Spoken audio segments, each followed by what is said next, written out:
with Lilith and the Fatui? Ah, you're the consultant to Wangsheng Funeral Parlor. Mr. Zhongli, I presume. The Millilith are watching our every move now. These are desperate times. We mustn't act rashly.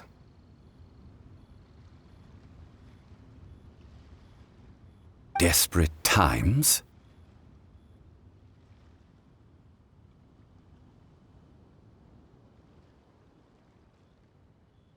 The Adepti of Joyun Karst are finally on the move.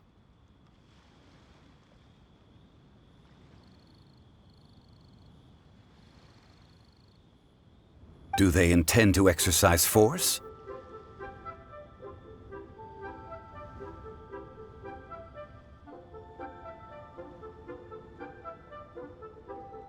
Most likely. I've heard that some members of the Qixing have already gone to meet them. Well, I say meet, but it's more like they're attempting to stall the Adepti outside the city. However, both sides were quite obstinate and hit an impasse. It seems inevitable, given the current situation.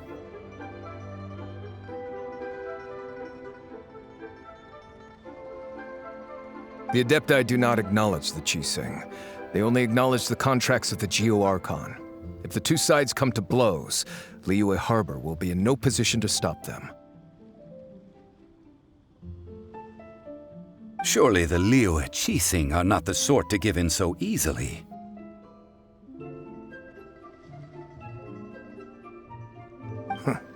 Their boneheadedness is known throughout the lands.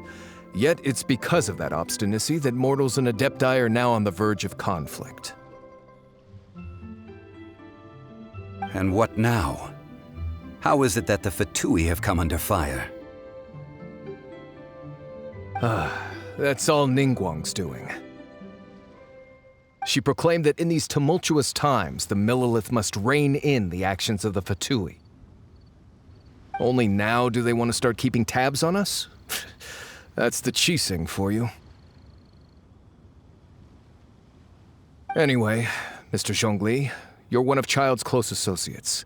Please understand that your actions will reflect on us. Don't let anyone catch you off guard.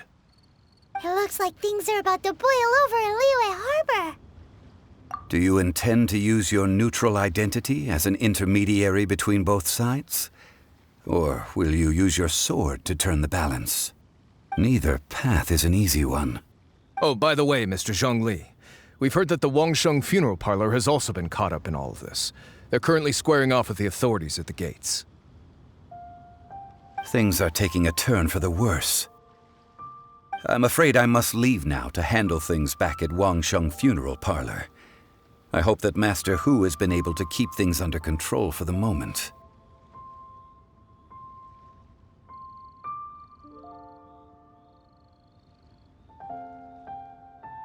Consider your next course of action carefully, Traveler. If you're trying to prevent an explosion, it may be wisest to look for the fuse first. Having connections with the Fatui seems to be quite the double-edged sword. So what does Zhongli mean by looking for the fuse? Oh, Paimon gets it. If there's anyone that wants to see the whole city turned upside down, it's definitely him. He must be waiting for the moment when no one is watching to do something really bad. But where could we find him now? Where would he go at a time like this?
The Golden House? It looked impressive enough from the outside, but who would have guessed that it was even fancier on the inside? And so full of Mora. This is where all of Teyvat's Mora is minted, right? In that case, maybe they won't notice if a few Mora go missing. Oh, so it's a trap! Tricky, tricky. Good thing Paimon's got you here. But even if we can't take any, we can still have a closer look, right? Or better yet, take a nap on top of a mountain of Mora. It's like a dream come true. Oh, right. Back to business. It's quiet. Too quiet. Surely someone's gotta be guarding something as important as the Exuvia. Huh? Look! What happened here? Uh-oh. Paimon smells trouble. Quick! We have to go make sure that the Exuvia is all right.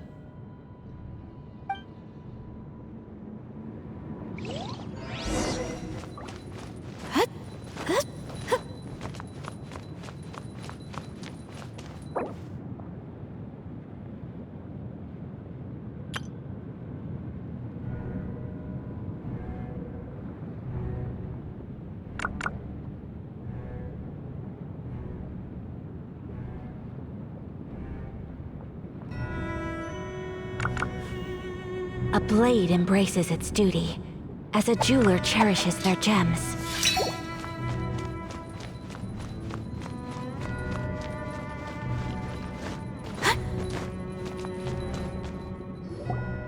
You've already fulfilled your task as guides, so why do you still linger here? Haven't you already seen enough trouble for today? Huh? Who's there?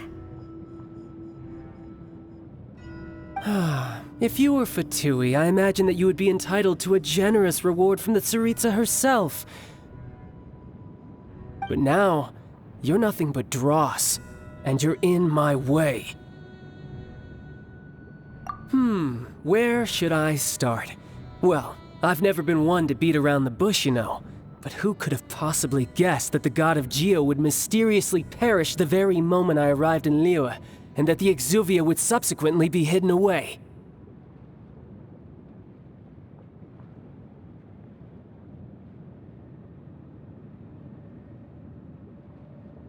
If it weren't for that lovely little rite of parting ceremony you put together, it would have taken me a whole lot longer to get the information I needed. Stopping the Mora Mints, hiding away the Exuvia. The Chising are really pulling out all the stops this time.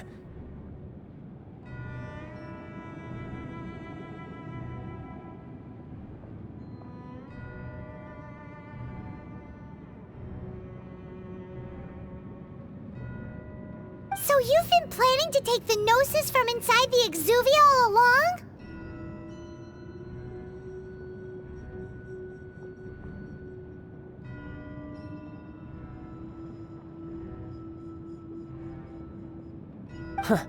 As one of the 11 Fatui Harbingers, it's my duty to see the will of the Tsaritsa fulfilled. She will get that which she desires.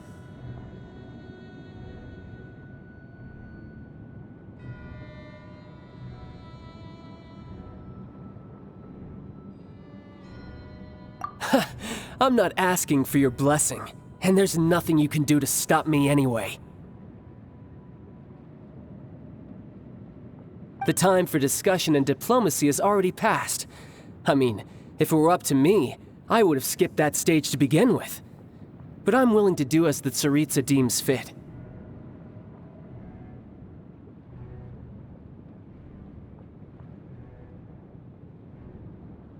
Either way, we now come to my favorite part.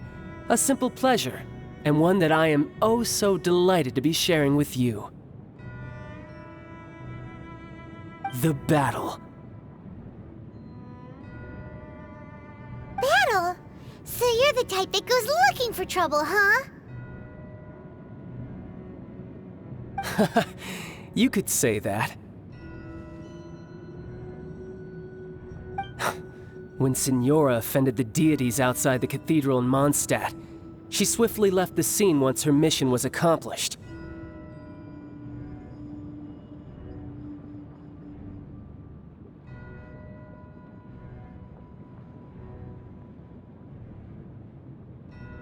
Instead of confronting you directly, she chose to rely on the snow and ice to make her escape.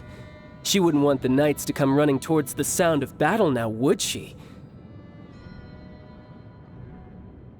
When she faces a worthy opponent, she will prioritize her mission, weigh the outcomes, and consider the consequences of her actions. But as for me, the greatest pleasure of being a harbinger lies in crossing blades with strong opponents.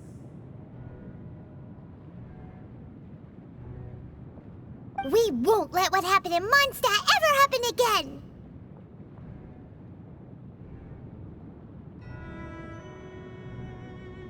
Oh, so you intend to fight me?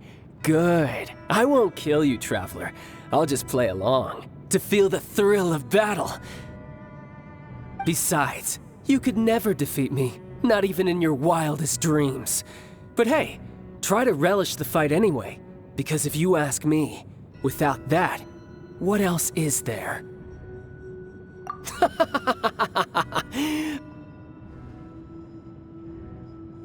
Fighting talk, I love it! Now let's see you live up to it.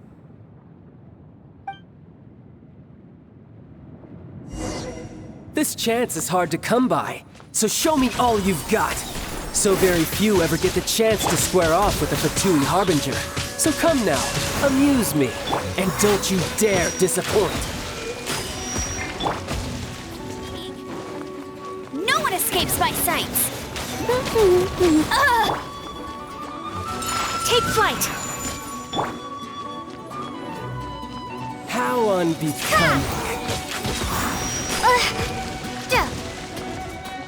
So quick to flee.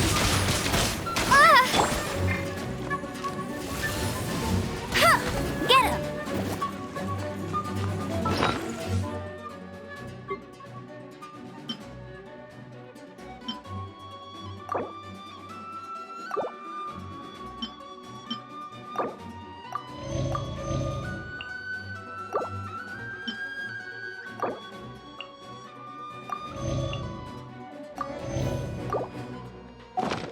Already?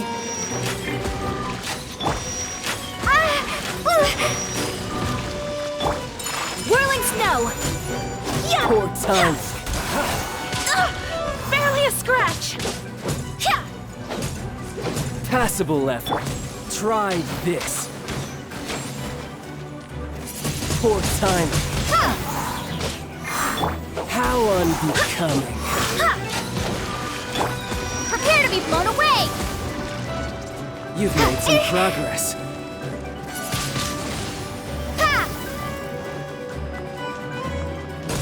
A fine opportunity.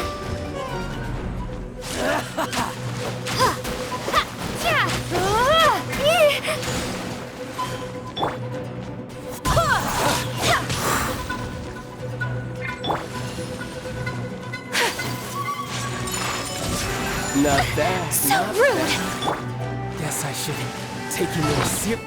Haha, good. No wonder Signora was so wary of you. Well, that just means I can go all out. Brace yourself. This is about to get tough. Now, show me what you can do against the might of a Harbinger.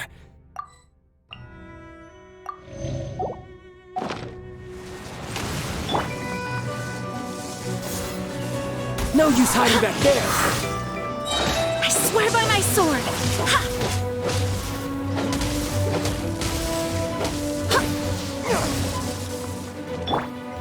Hey! Something else catch your eye?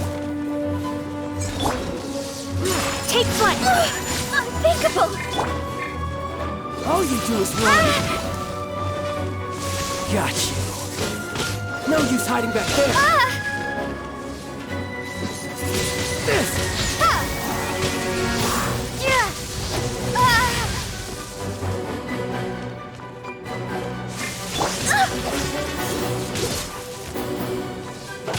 do is run.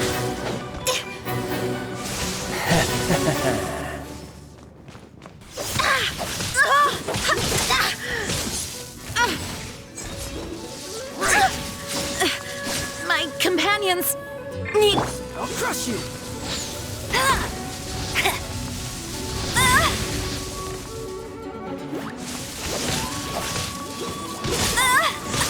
Not tired.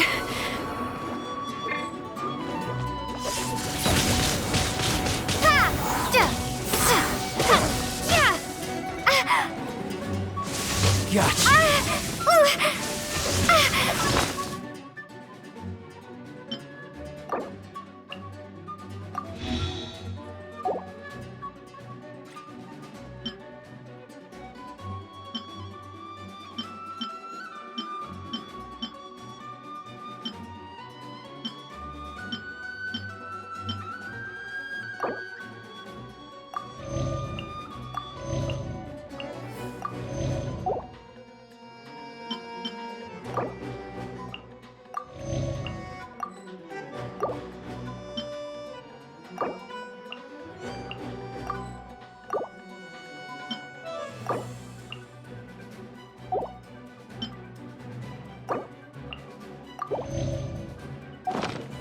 Catch your eye?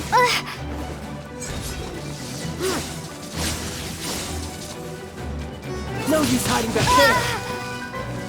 All you do is run. I'll crush you.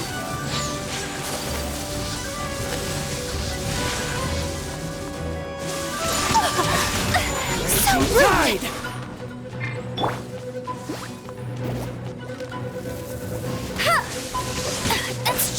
Something else catch your eye?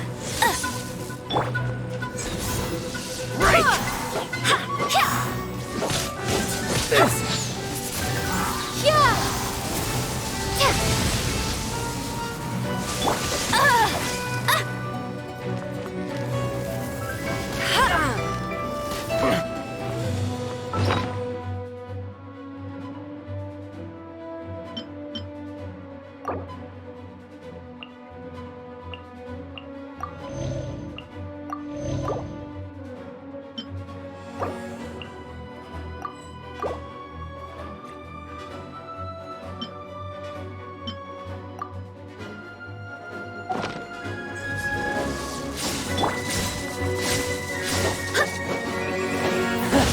You've got some skills. Go as planned!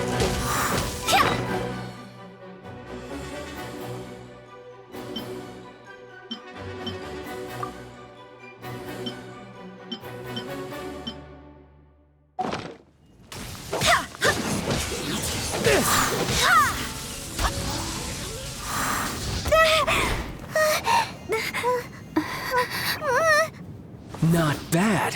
Your swordsmanship is quite impressive. But that's about as far as you'll get.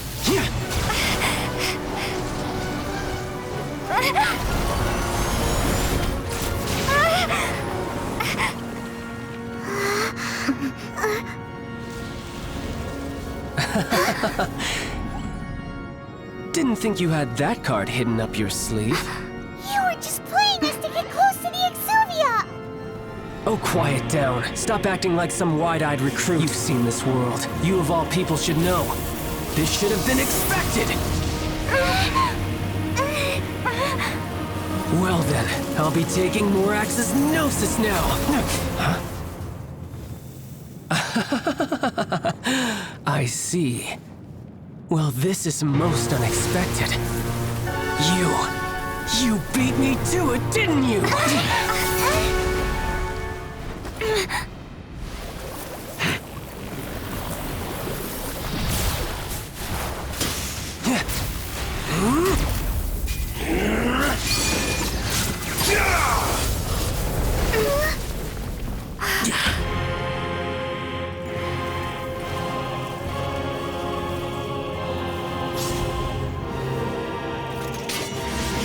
Not bad.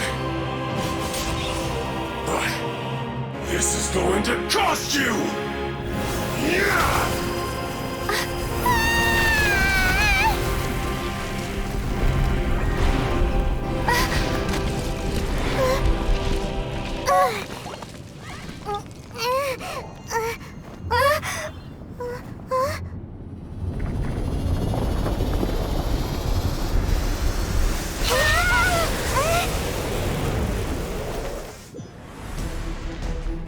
You got to the Gnosis ahead of me.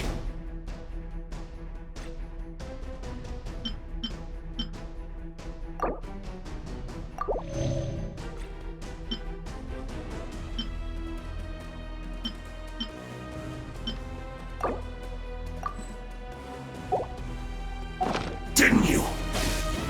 Did you simply move faster?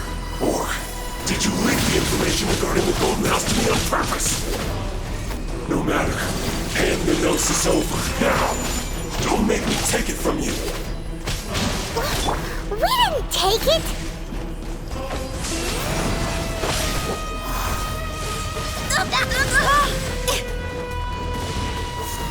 Go as planned!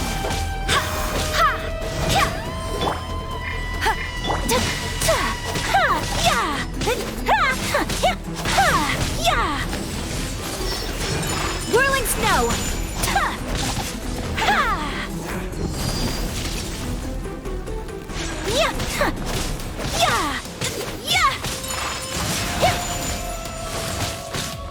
Unthinkable!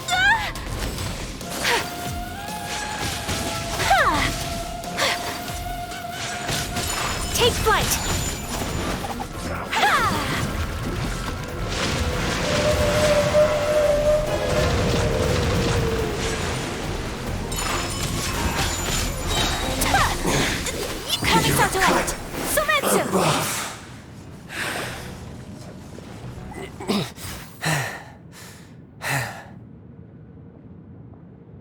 Look!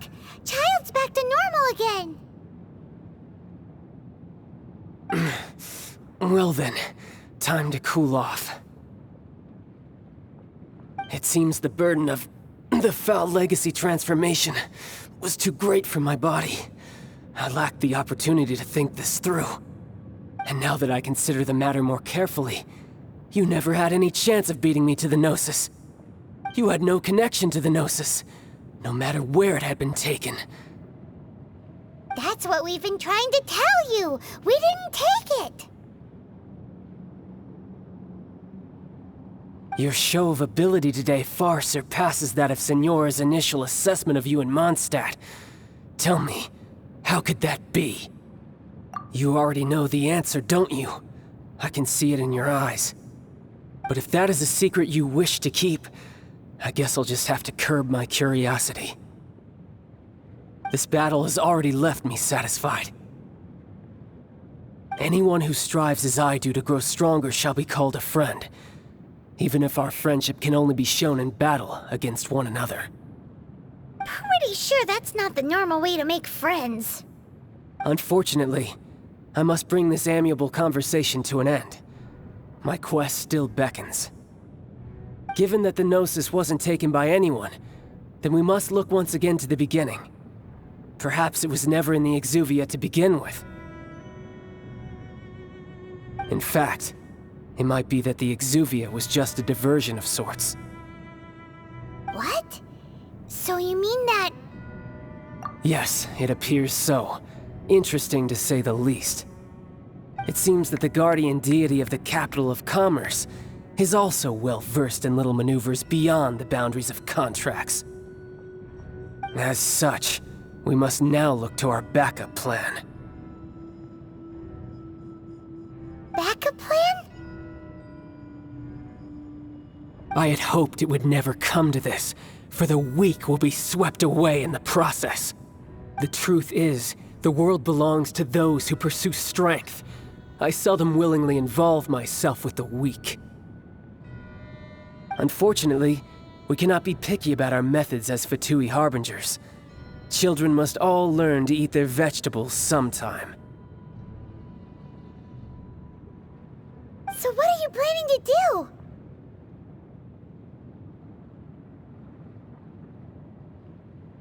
I will awaken the god that lies dormant beneath Guyon's stone forest. A god?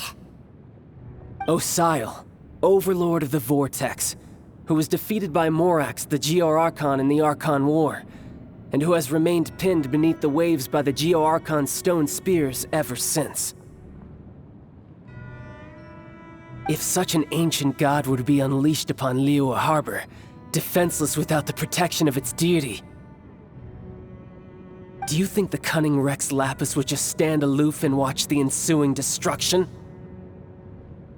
But the Archon War ended 2,000 years ago. How can an ancient god appear in a world now overseen by the Seven? Simple. I've already prepared the means to awaken it.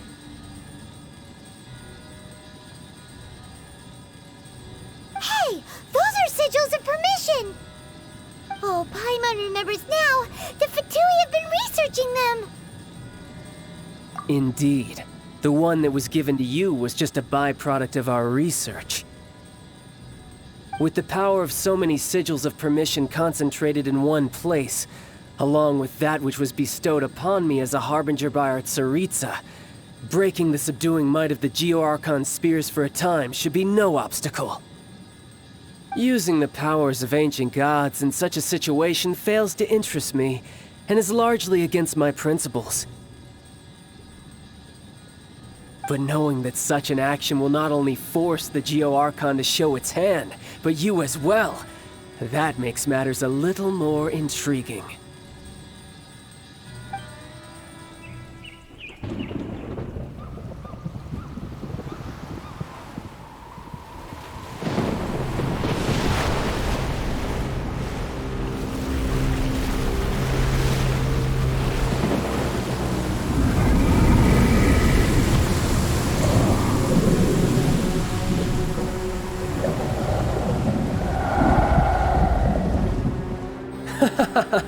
Let's see. Will the nation that has lost its deity be swallowed up by an ancient malice once more? If you wish to drown together with the people of Liyue, you're free to stay and enjoy the show. Huh? He's already gone! That guy is fast! What's going on?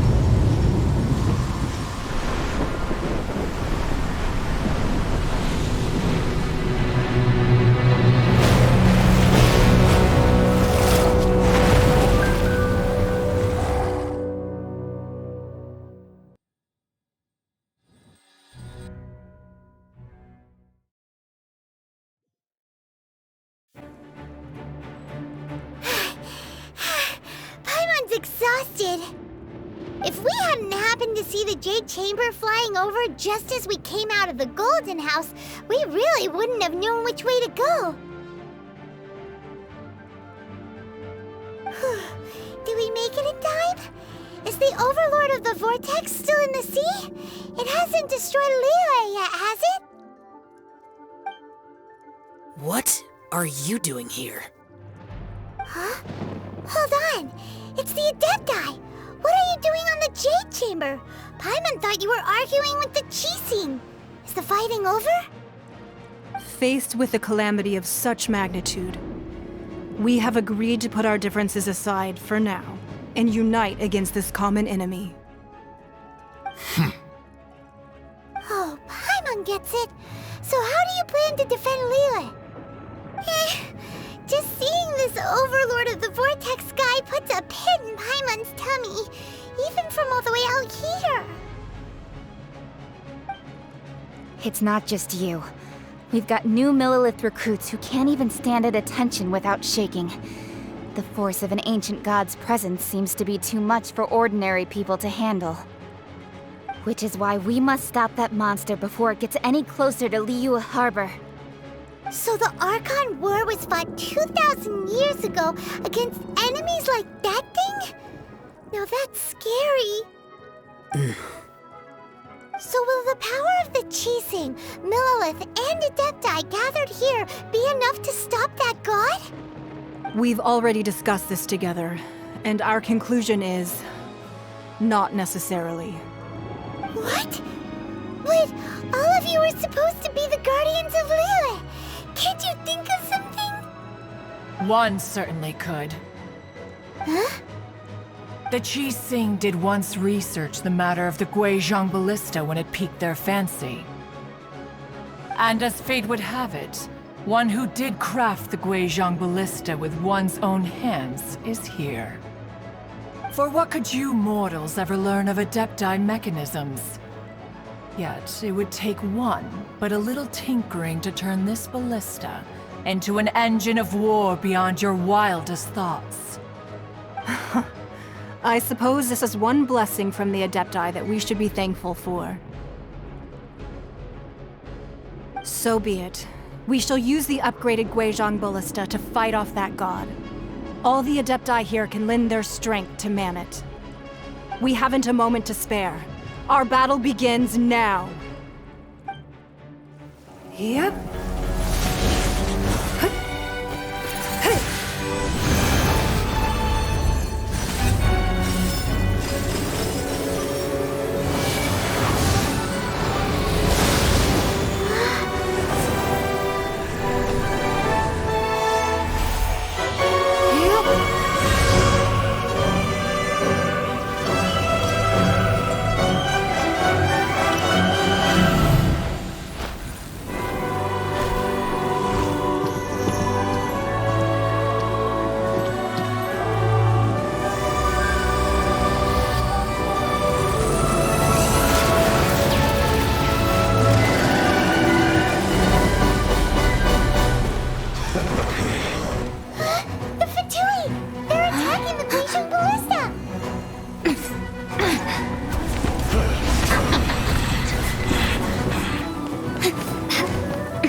The three Adepti are manning the Guizhong ballista. Do not let the Fatui disturb them.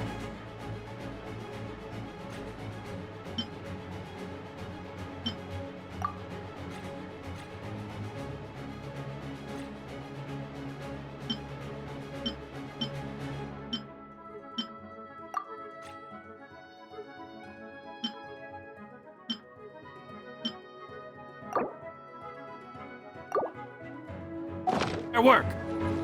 All able Millilith, with me! Let's go help too! We Adepti have not faced a god in several millennia. Let one see what you're made of then. What strength remains within you, one wishes to witness. Let it rain! Not breaking a sweat! Prepare to be blown away! Whirling snow!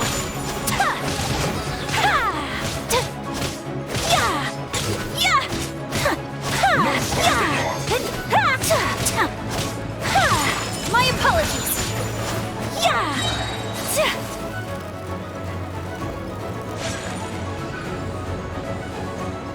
Have a load of this! Sakura swirl!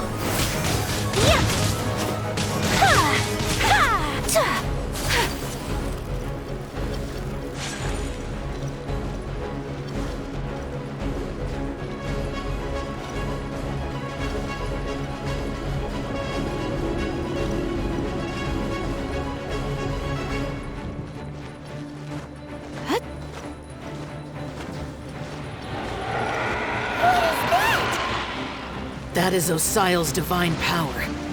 I am very familiar with it. Be careful not to get hit.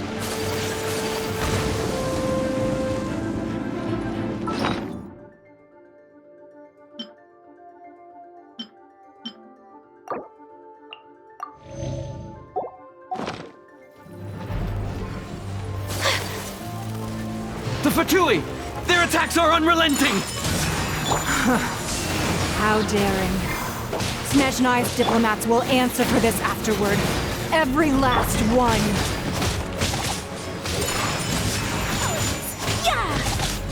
I will end you.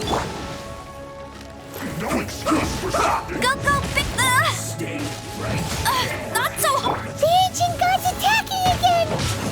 There are so many between two! We can't look! Were you about to say we can't hold them, children?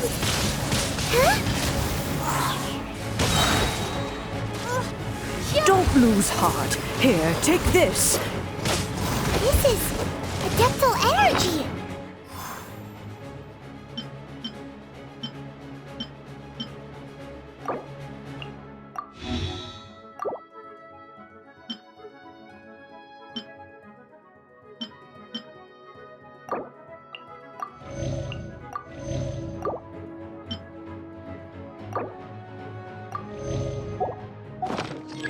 That light from your body, it's like the time in Jillian Cars. Wow, it's Madam Pink's shockwave. This granny's really strong.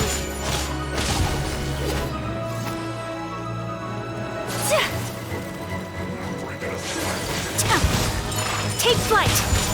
Yeah! Yeah! Let it rain! My duty at an end.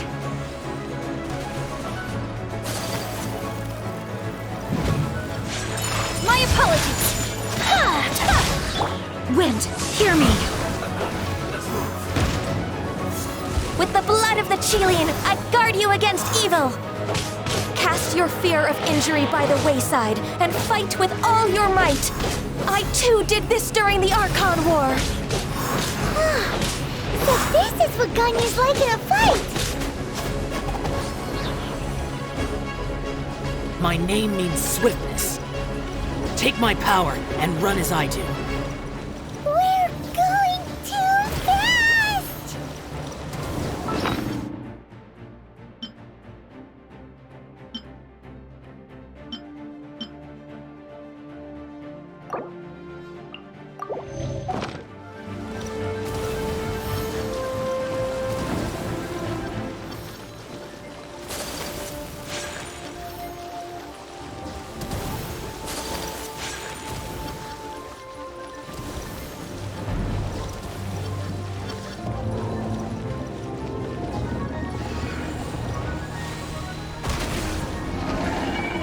Child, you are strong in body and spirit.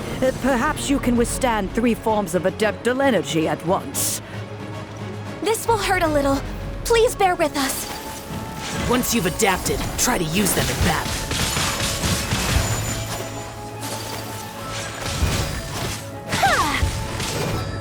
Yeah. Prepare to be blown away!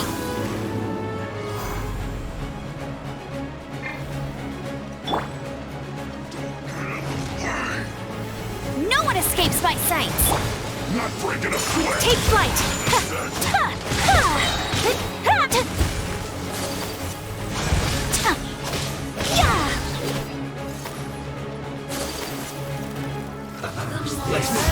My apologies! Exercise caution! I fear that the god's power has reached its peak! In other words, if we hold here, there's nothing worse to come, right?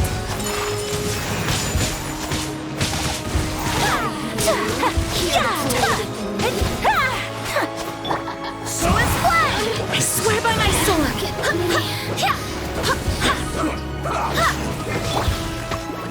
No escape!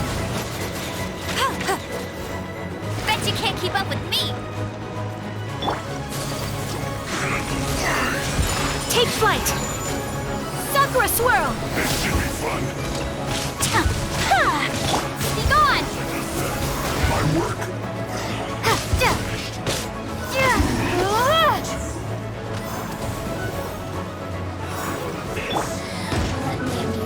Whirling snow!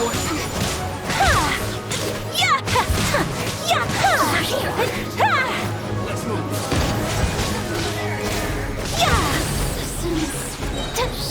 The Fatui's numbers are thinning! Fight on, comrades! Once we finish this lot off, the Adepti will be able to deal with the god in peace! Take flight!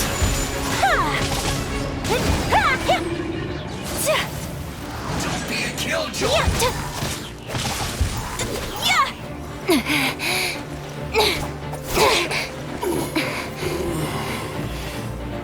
The interlopers are no more. Now we may commit ourselves fully.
Be careful now.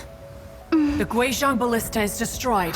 Without its covering fire, retaliation shall be difficult. But the Jade Chamber is our last line of defense. We can't give another inch, no matter what. I have another idea. What do you mean, Lady Ningguang? I'll sacrifice the Jade Chamber. What is the meaning of this? I understand. Traveler, lend me a hand. Farewell, old friend.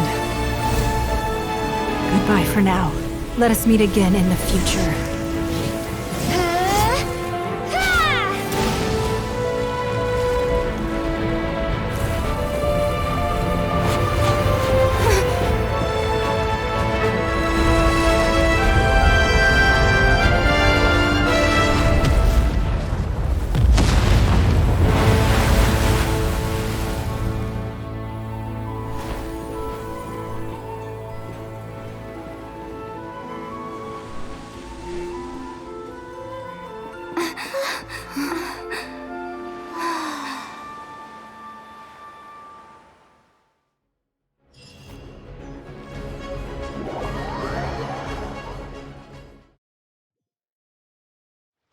Is it finally over? The ominous aura of that monster has indeed begun to fade. The effects of the Sigil of Permission last but a short time. It will be some time before the Overlord of the Vortex can make any waves again. We are indebted to you for your assistance. If the Adepti hadn't happened to be here, the future of Liyue Harbor would surely have been in great jeopardy. Save your flattery. We didn't just happen to be here. Surely you won't pretend to have forgotten the reason for which we came. Come now. There's no need for such harsh words, Cloud Retainer.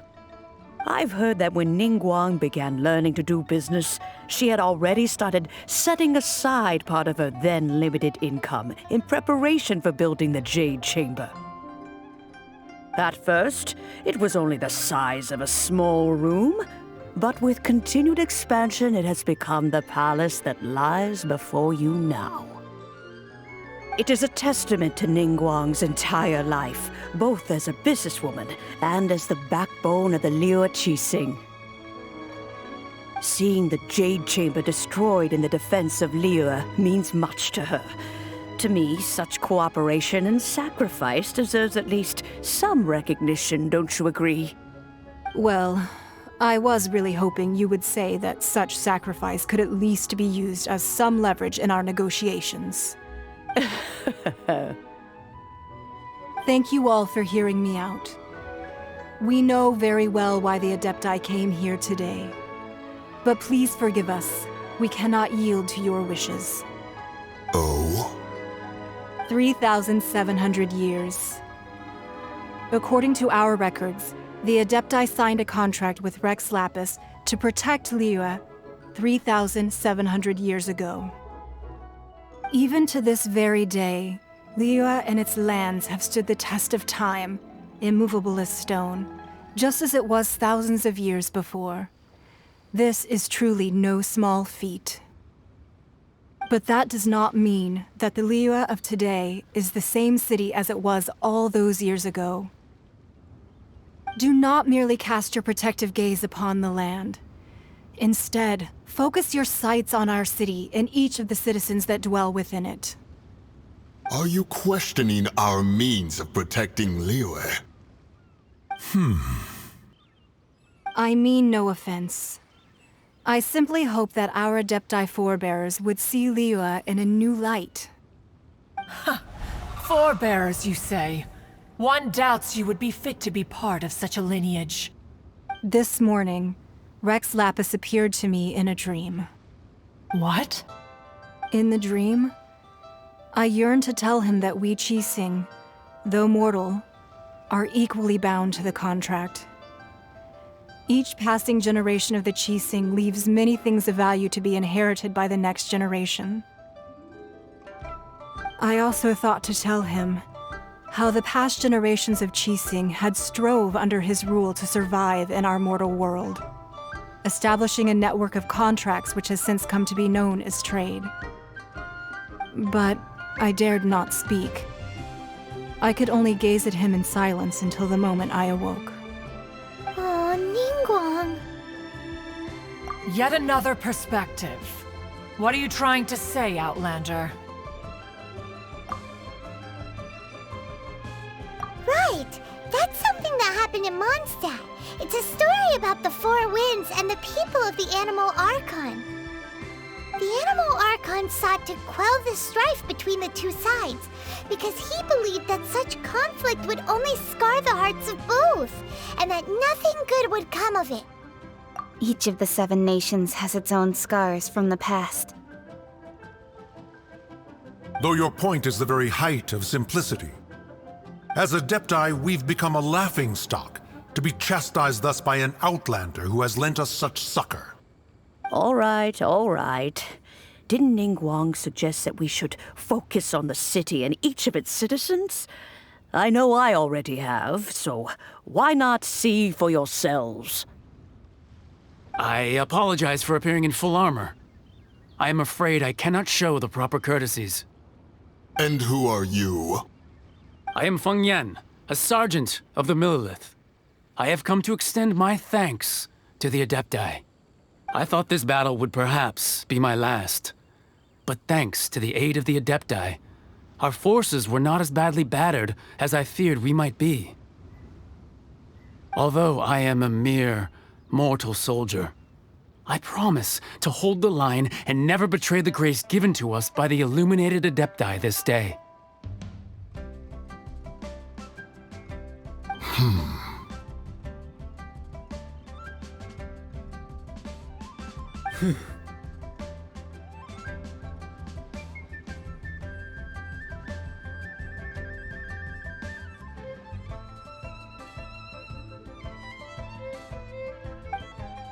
Huh? Why does everyone look so down? Didn't we just beat that big monster? Weren't you frightened, dear? It was quite the predicament. I wasn't afraid. All the strong Millelith guards were there, and those powerful heroes with their visions were there. Everyone was there. When danger is near, everyone always protects me. And the rest of the time, they make fun toys and tasty snacks and loads of things that make the harbor so pretty. Thanks for protecting Liyue Harbor. Please come visit us for the next lantern rite. Unfortunately, we wouldn't be able to participate. Huh? Because we are Adepti. Oh, okay. It must be hard being an Adeptus. Aww. You see, this is what Liyue is like today. The country of contracts is grateful to the Adepti for their protection, but it is no longer necessary for the city to rely on the Adepti's power to solve every little niggling matter. Although their blood is weak, there is still strength to be found in those we call mortals. The time of contracts between gods and Liyue has long since passed. Now is the time of contracts between Liyue and its people. Seeing the port around us now, it is hard not to feel a bit out of place. Wouldn't you say so, Cloud Retainer? Your line of inquiry is askew. One did not spearhead this expedition to Liyue Harbor. Seems like the Adepti have had a change of heart. Let us return now. Eager to leave, conqueror of demons? Yes, one understands what the Conqueror of Demons means. The city of Liyue has changed much after our long separation. One fears that by the time one finally grasps the new contracts of Liyue, you humans would have once again changed the place beyond recognition. Fair enough. Away we shall, and return whence we came.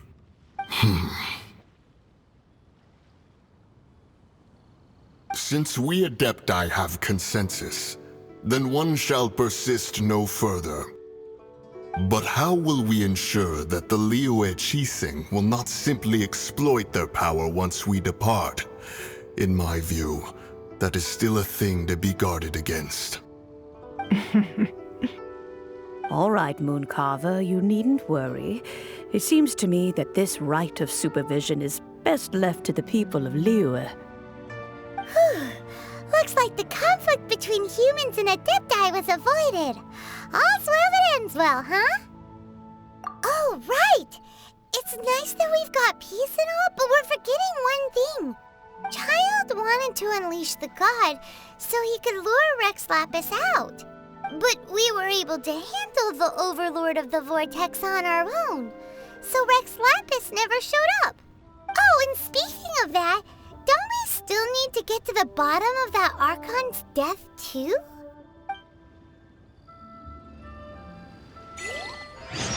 Hyman doesn't get it. But isn't the strongest lead we have the Adepti-less rite of parting that we're organizing? No idea. Or Zhongli's.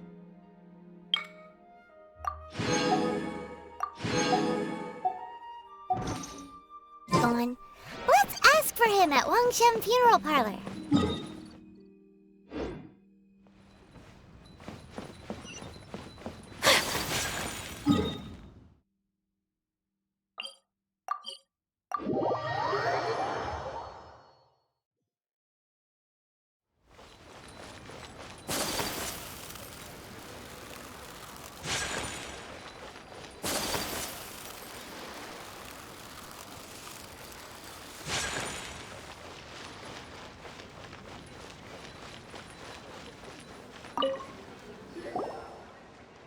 Is there anything I can do for you two? I'm afraid that Wangshen Funeral Parlor isn't in the best state to receive guests. We've come to see Zhongli.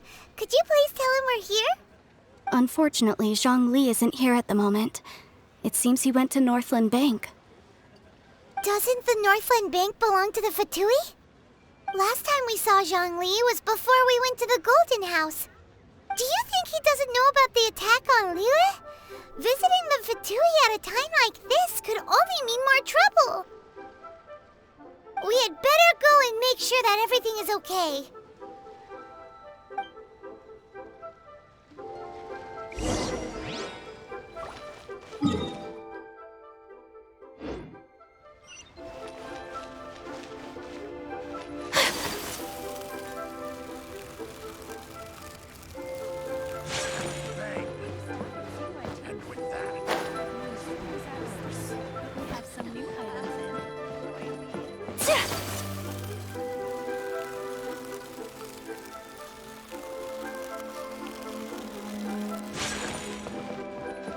What should I put in?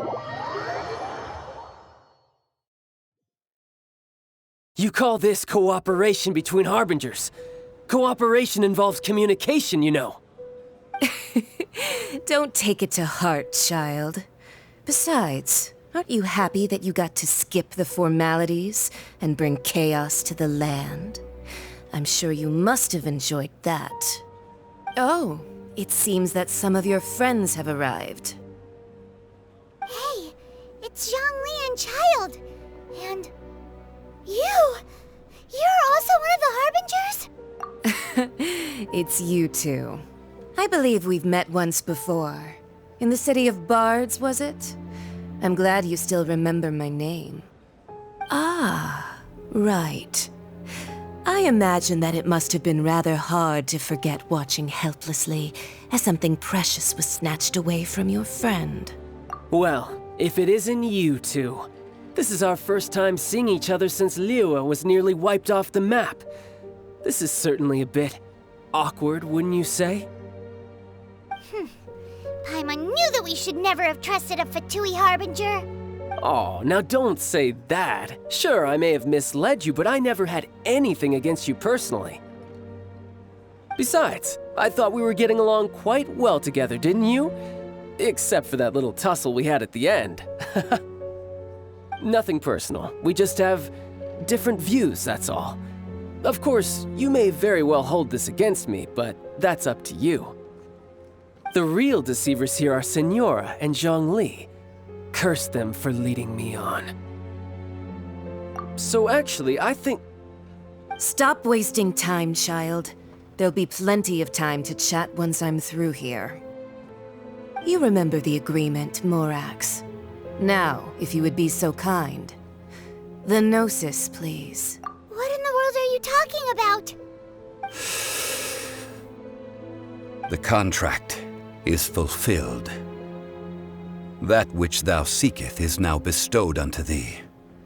For my promise is solid as stone.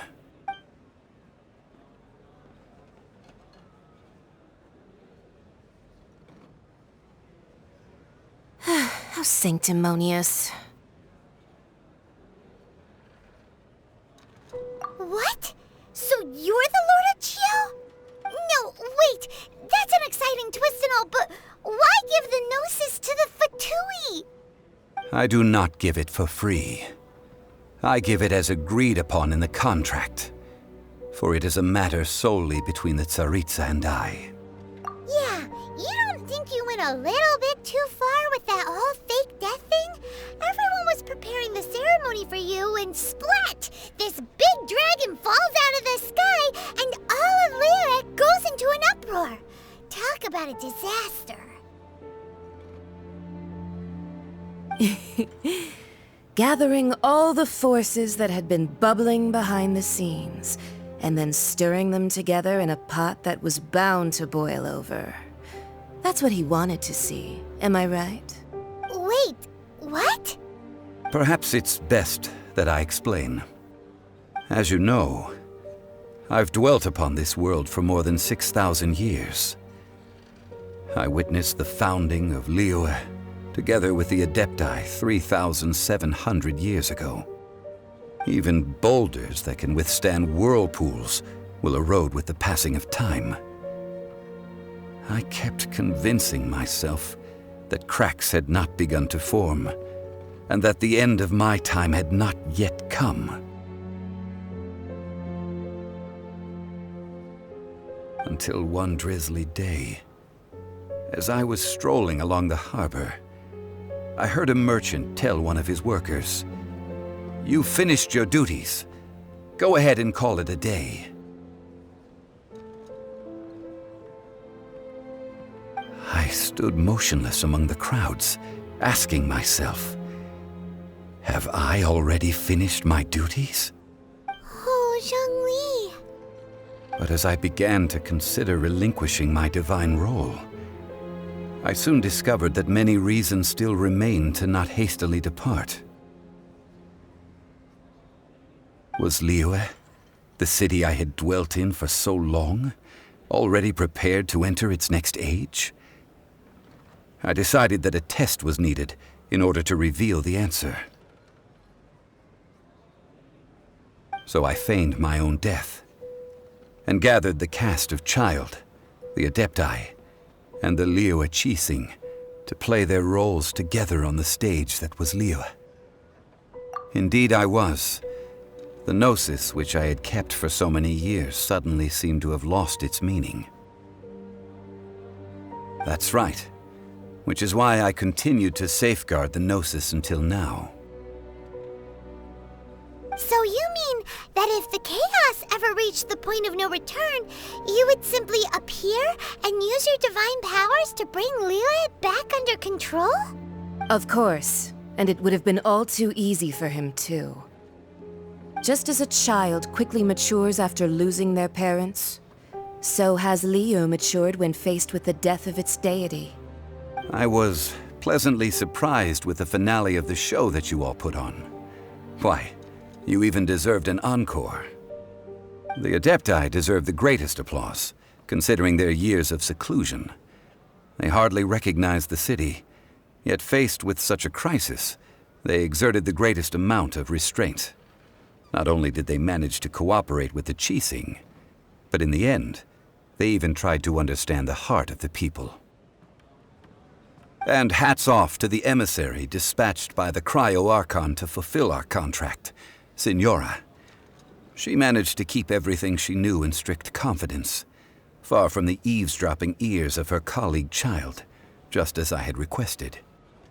All the while, I carried on as Zhongli, and fulfilled the traditions of Liyue in this mortal form. Thank you for walking that path with me, traveler. These things were all a part of my script. The only unforeseen plot twist was the conduct of the Liyue Qixing. I had expected them to do no more than the Adepti, to come to the defense of Liyue. But when all was said and done, they seized the opportunity to supplant Liyue's divine protectors, and used the subsequent power vacuum left by my death to quickly gain complete control of Liyue. Huh? That doesn't sound good at all! Ha! On the contrary, I think it is excellent. I had always feared that it was too soon for them to take over from me. And it was also that which I longed for the most. As such, this is the best parting gift anyone could have given this god of old.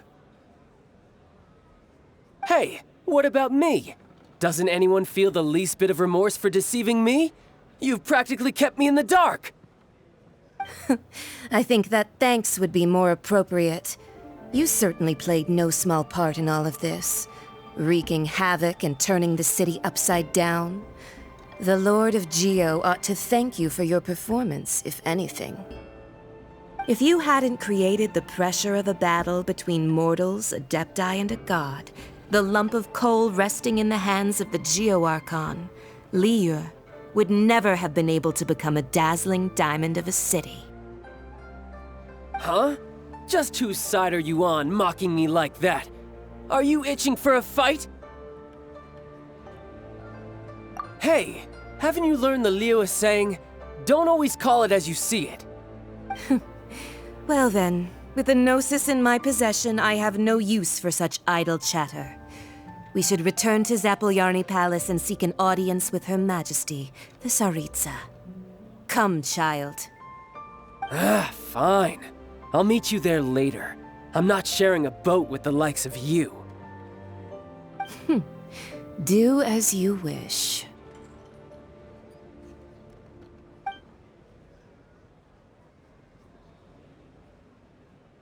Now then, is there anything else you wish to ask me?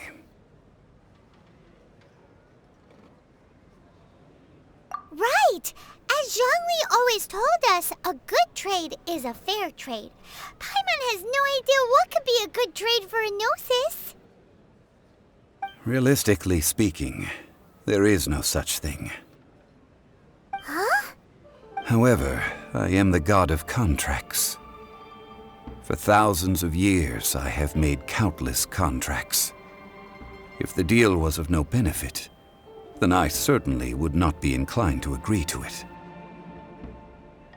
My agreement with the Cryo-Archon will be the last of my contracts as the Geo-Archon. My contract to end all contracts. As for the bargaining chip that the Tsaritsa used to balance the scales, uncover that answer for yourself in your future journeys.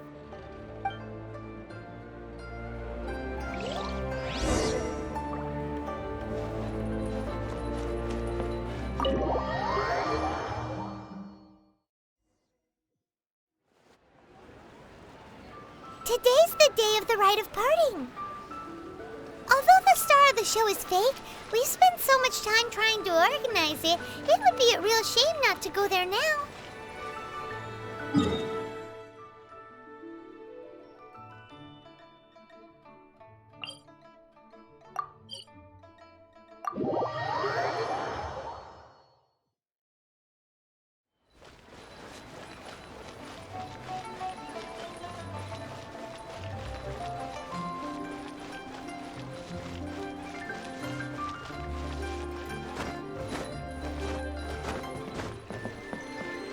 Ad astra abyssum.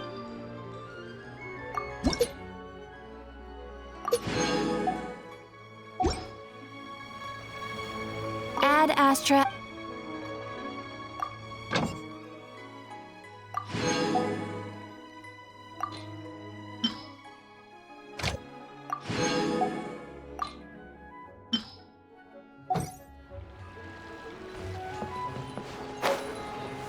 Wow.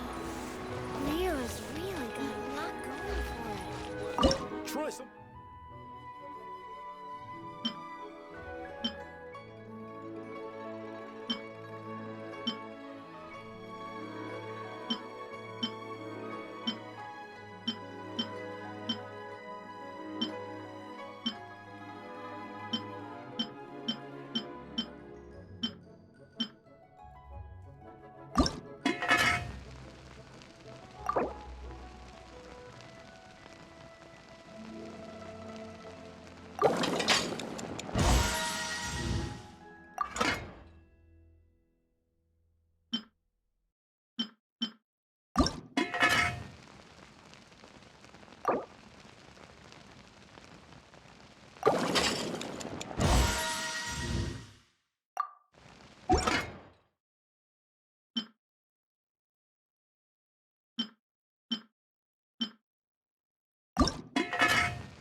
Well, since we're going through with this rite of parting, I guess it means that those rumors hit the nail on the head.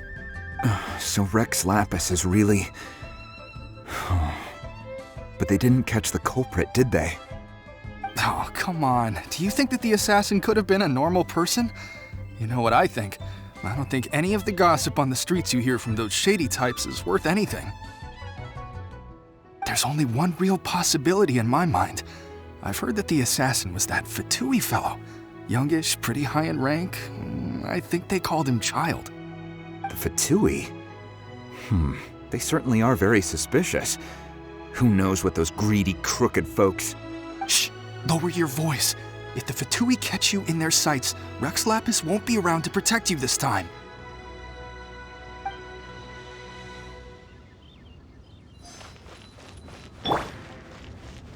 You know that god from the ocean couldn't have just shown up out of nowhere. I mean, it's been 2,000 years since Rex Lapis subdued it. Yes, and to think that this happened right on the heels of the incident with Rex Lapis, too. Say, do you think the person who assassinated our lord and released that evil god might have been one and the same? Now that you mention it, that's very possible. Yes, it's very possible indeed. I mean, it all fits together. That person must have colluded with the evil god to harm Rex Lapis. Still, what sort of supernatural prowess must this person possess to be able to do such things? I have never heard of such a person in all my years. Forget it. Guessing's no use to us. Look, the Millilith over there looks like he's about to make an announcement. Let's hear what the Ministry of Civil Affairs has to say first.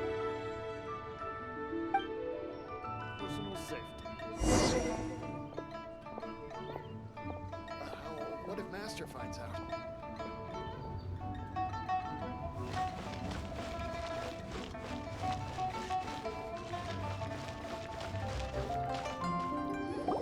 Hear ye all! The Chising's words. Though a dragon soars ageless as the mountains, it too must return to dust. This is common knowledge. Gods and Adepti live glorious lives, but both light and shadow have their season. So too must they face divinely appointed trials. Rumors and hearsay abound on the streets that Rex Lapis was murdered. Now, let the truth be revealed. Having been thwarted in his trial, Rex Lapis's soul has recouped the celestial heights. He beseeches the people of Liyue to grieve not and to let not their hearts be saddened. Nor are they to believe street-born rumors or indulge in baseless speculation.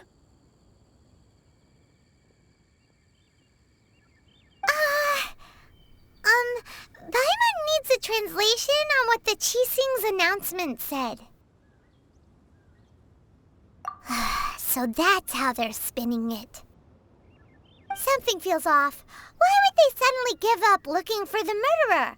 Not to mention how this excuse sounds like something they just made up on the spot. Could the Qixing already have known that Rex Lapis wasn't dead? But Zhongli said that neither they nor the Adepti knew anything. Did Zhongli tell them in secret after his gnosis changed hands? Exactly, right? Ooh, seems like the rite of parting has been going on for a while now. Let's go have a look.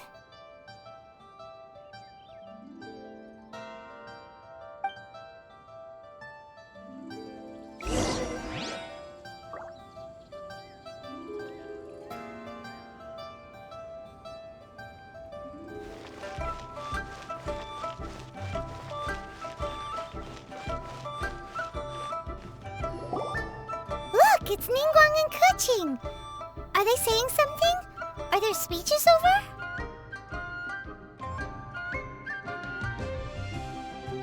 As said previously, Rex Lapis's soul returning to the heavens is the end of the contract. And it is also the end of an era. 3,700 years of contracts burnt and reduced to ash. We, the people of Liyue, were indeed prosperous. But blinded by our prosperity, we forgot that time can be pitiless.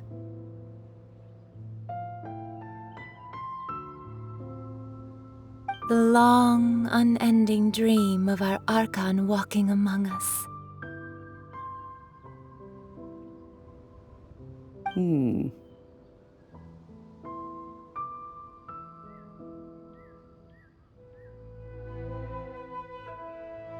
Now that we have awoken from our dream, we must learn to say farewell.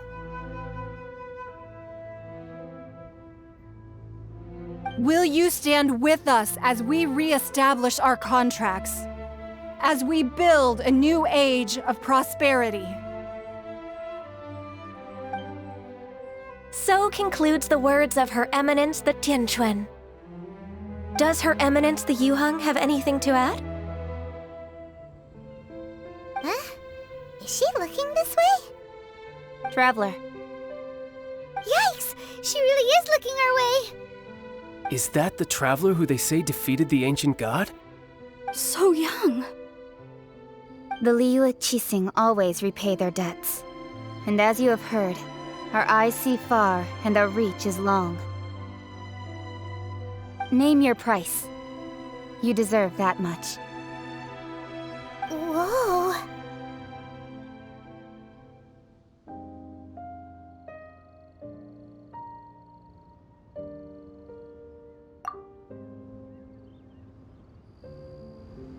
Well, could you help me put up some missing person posters?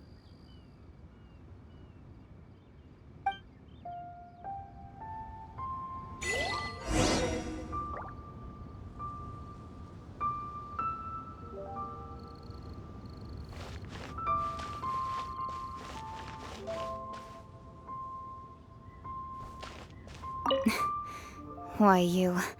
Were you just trying to look cool earlier, or are you really that selfless? If you were looking for someone, you could have just told me that in private.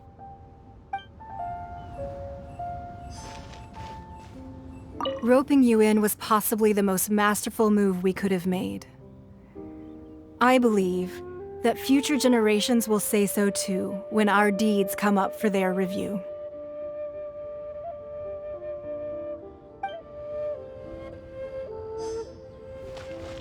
The cleanup of the premises, managing the crowds as they exit, making an account of the rite.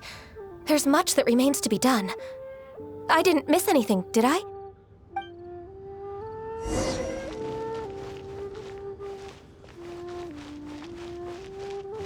Ah, Rex Lapis. Oh, Rex Lapis.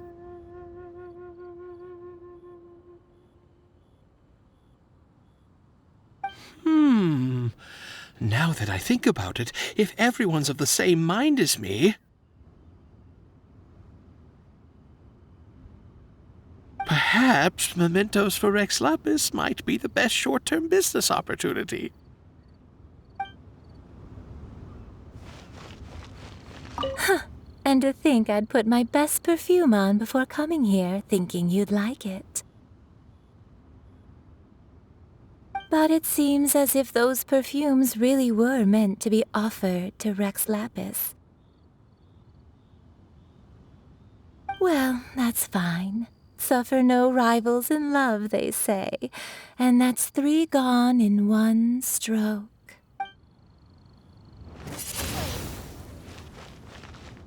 As for the mortals and Adepti of Liyue, what shape shall our relationship take from now on?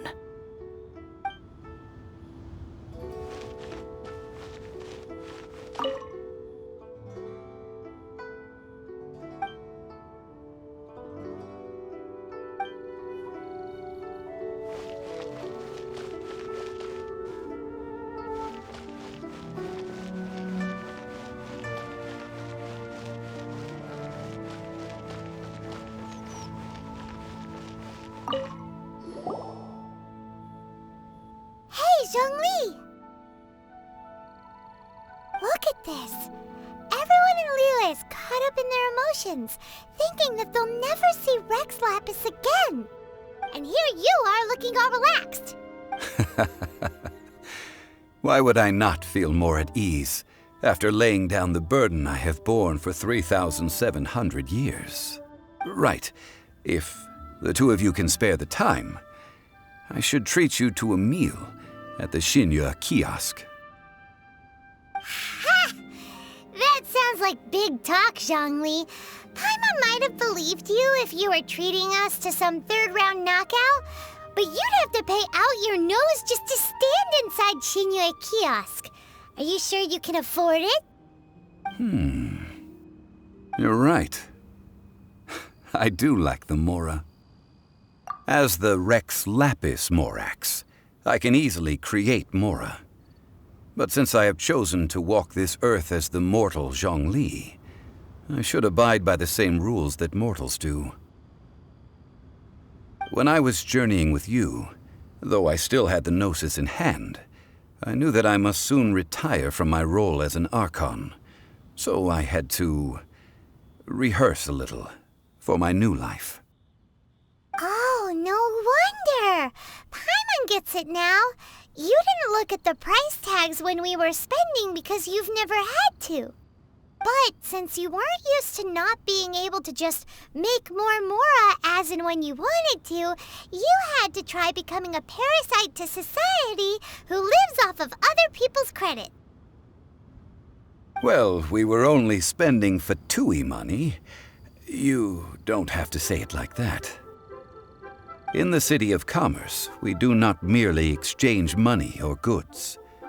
We also exchange knowledge, memories, and foresight, as well as positions, roles, and lives. The Archon Morax could never experience life as the true mortal Zhongli could, no matter how many times he descended to be with his people.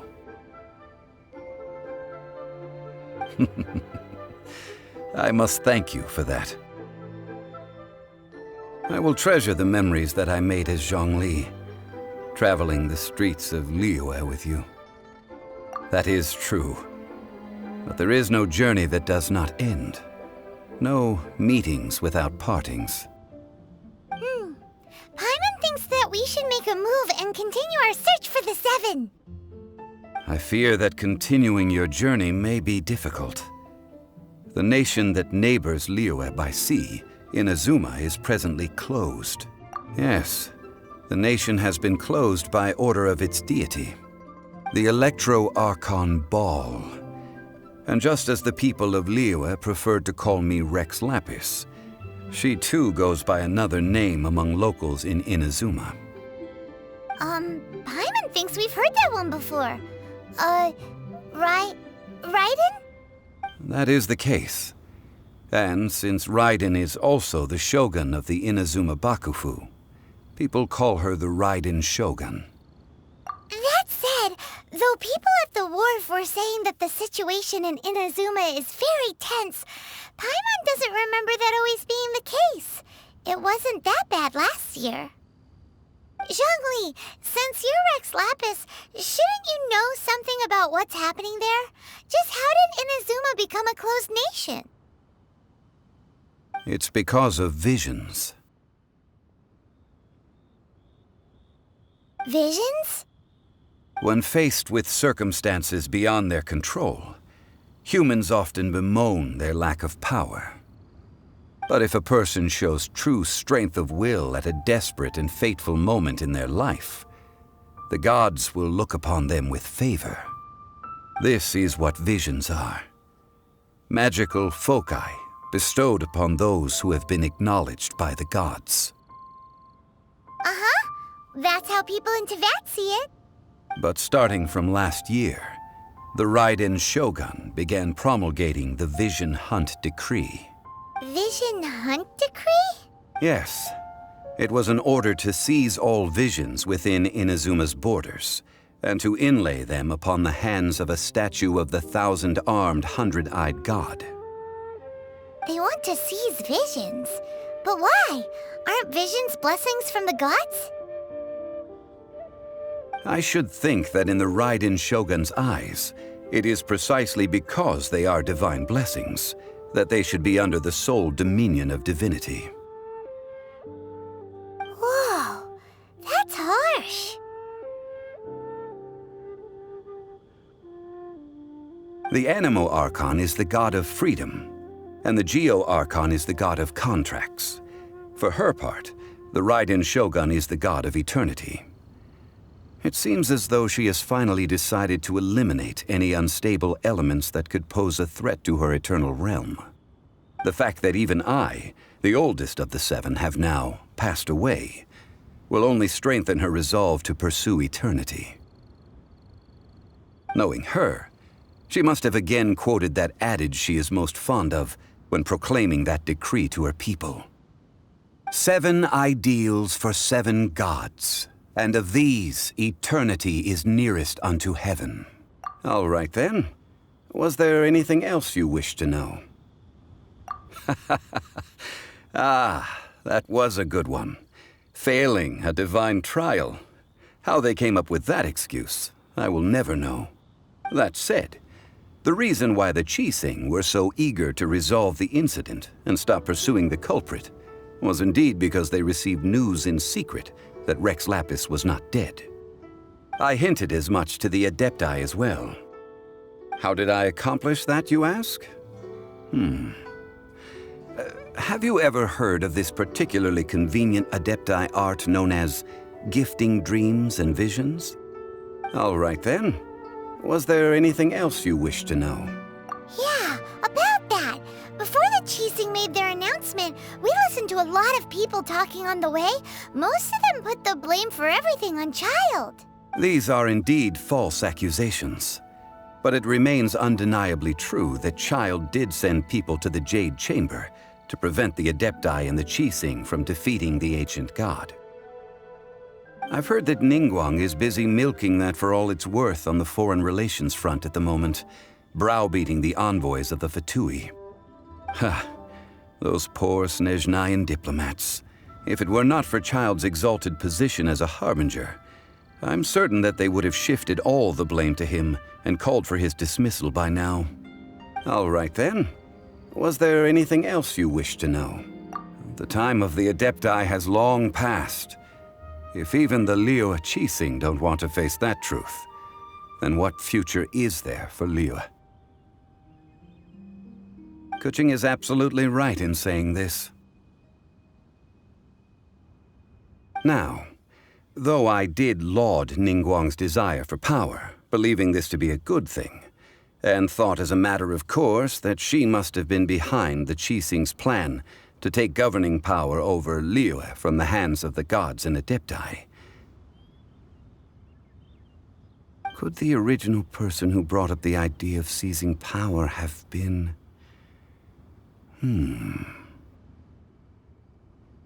All right then. Was there anything else you wish to know?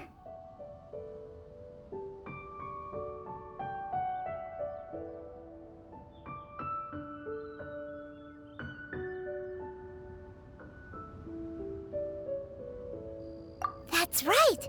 Zhongli, now that you don't have your gnosis, what's going to happen to all the Mora in Teyvat? Since Morax is dead, are they all just gonna disappear? Also, isn't the Golden House the only mint in the entire continent? Will it even continue to work? The Mora present now will not vanish, but the Golden House will indeed have to cease operations for a lengthy period of time, since creating Mora requires the use of the Geo-Archon's power. This is terrible! We're all about to run out of Mora! The world is coming to an end! Yes, this is indeed a major issue from a financial standpoint. Well, I suppose we'll just leave such troublesome matters to the Liyue Qixing to debate. Then, did you at least set some private funds aside for yourself? Oh, a private fund. This does seem like a good, logical, common-sense idea. It's a shame. What's a shame? It's a shame that I didn't think of it at the time. All right then. Was there anything else you wish to know? Well then, I suppose you'll have to find a way to get inside this closed nation. Have patience.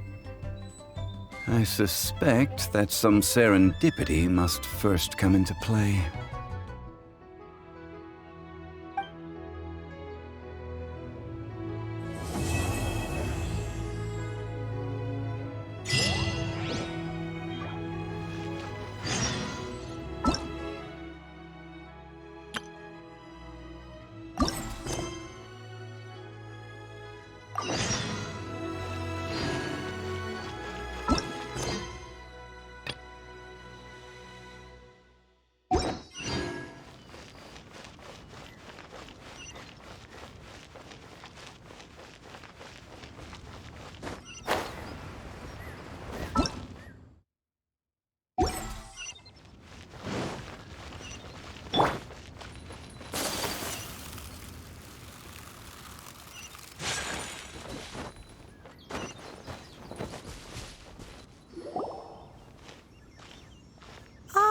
Children, come, come. You've arrived at just the right moment. I've been looking for you. Oh, what is it, Granny? Need any help? Oh, no. You've done so much for Liyue Harbor already. I could hardly ask for more. In fact, my old friends and I have been putting our heads together to think of what sort of gift we might give you in return. A gift? For Paimon?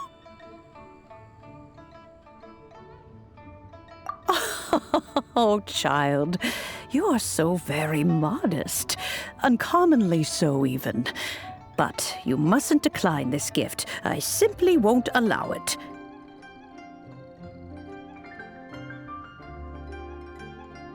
When you traversed my old teapot in search of the cleansing bell, I heard your little friend mention that you often camp out in the wilds.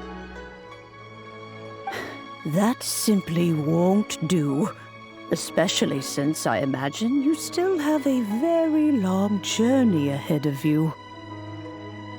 Fortunately, I have not yet grown so old as to see my subspace creation abilities atrophy. Oh, did my friends never mention that to you? Well then, it is a blessing we old folks once received from Rex Lapis, part of our illumination, if you will. I will not go into too much detail, but subspace creation is the ability to create a small, autonomous pocket world. The teapot that you entered previously was a little trinket created using that ability. So, in the eyes of an Adeptus, creating a magic teapot world is just child's play, huh? Oh, indeed, the teapot is nothing to boast of. One such as myself must depart from this realm to create a world of one's own. Rex Lapis, on the other hand, moved mountains and seas. That is what one might call an exercise of true power. But that's enough nostalgia for now. The gift that I have prepared for you just requires a few final materials to add the finishing touch.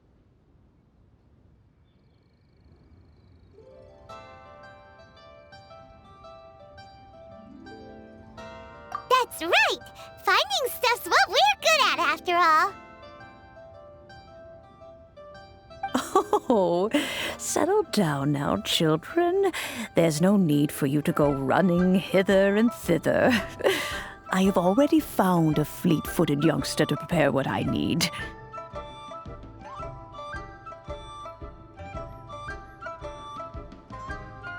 What's more, I doubt that you would know how to find the materials I am searching for. Some of them are very rare indeed these days. Well, for starters, I require some shimmer soil from the banks of Dihua Marsh. Back in the day, it could only be found where the glazed lilies thrived most profusely.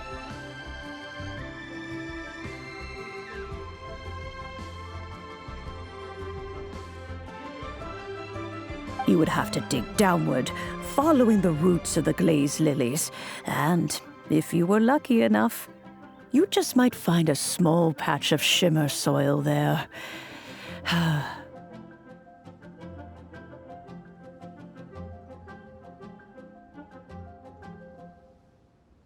But almost no one has been able to find shimmer soil in this manner since Dihua Marsh came to be the way it is today.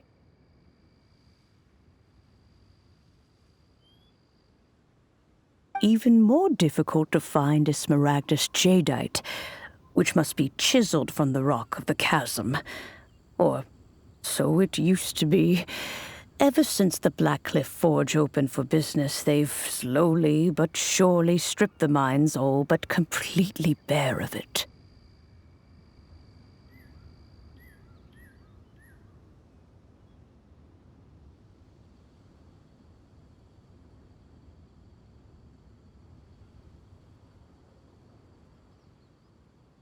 In any case, smaragdus jadeite is an adepti treasure, and the adeptal power within is not something that most humans can withstand. Extended contact with it is, in fact, harmful to humans. Goodness knows if that child will succeed in finding these items.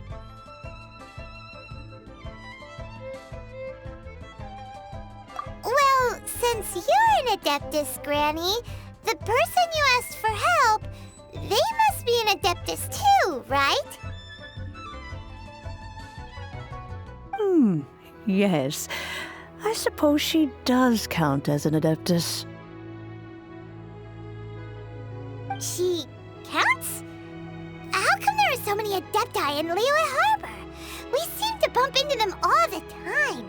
It feels like even when you go out to eat, you could be sitting next to an Adeptus and never even know it. Oh, maybe so. Who can say?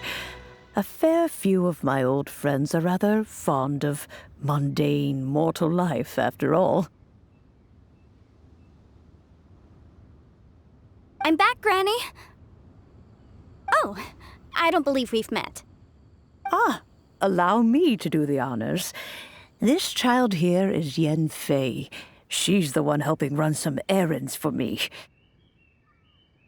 Yen Fei, I believe you've already heard of the Traveler and her traveling companion. Of course, who hasn't? Much has been written about you in the Millilith's records. You became one of Liyue's most wanted after the Millilith marked you as a suspect following the incident at the Rite of Dissension. After which, you fought off the Millilith at Julian Karst and made contact with the Fatui. Before finally defeating an ancient god together with Granny and her associates, and subsequently being cleared of any and all suspicion by the Chiseng. What a shame. A shame that we didn't meet sooner. If we had, well, I can't say that I would have been able to clear you of suspicion immediately, but it certainly would have been less, embarrassing for you. Allow me to introduce myself once more. I'm Yenfei, a legal advisor. Got a legal problem? You can come right to me. Oh, yes, here's my business card. You'll find it has my contact details and office address. Keep it handy. If you have an urgent issue, just leave me a note at this address. Oh, and I almost forgot to mention, I offer a very generous discount for first-time customers. All right, Yenfei, all right. Let's get to the business at hand. I do not think these two are in any dire need of legal assistance at the moment. You'll have to excuse Yenfei. She's always been like this, ever the talkative one when it comes to her own affairs. Paimon was gonna ask the same question. You seem really different from the ones we've met before. An Adeptus? I guess, kinda. My old man said he was one anyway. He mentioned that he once campaigned with Rex Lapis for a long old time, and then after that was all over, he went back and married my mom. They had me, and once I was all grown up, the two of them upped and left on a journey, leaving me with Granny here. Well, that's a bit casual for an Adeptus. Aren't you guys supposed to sign solemn contracts to protect Liyue Harbor and all that stuff? What do you mean he just went back to get married? Well, my dad did say that he'd talked it through with Rex Lapis, and that he was fine with it. Even contributed towards the wedding gift, apparently. Anyway, let's not dwell on that too much. So, Granny, I've gotten a hold of most of the stuff you asked for, except for Smaragdus Jadeite. I couldn't find any at all. The chasm's been sealed off, and there's just no way in. Couldn't secure any documentation either. Looks like the Ministry of Civil Affairs is serious about keeping it strictly locked down. Is that so? But Smaragdus Jadeite is really rather essential. Yenfei, are you sure you can't find some other way? They have helped Liyue greatly, after all. It is only right that they are duly rewarded. I know, Granny, you've told me 1,000 times already. Well, the chasm's definitely a no-go, but there's still a chance we can figure out some alternative means of procurement. Hold on a moment. Let me have a look.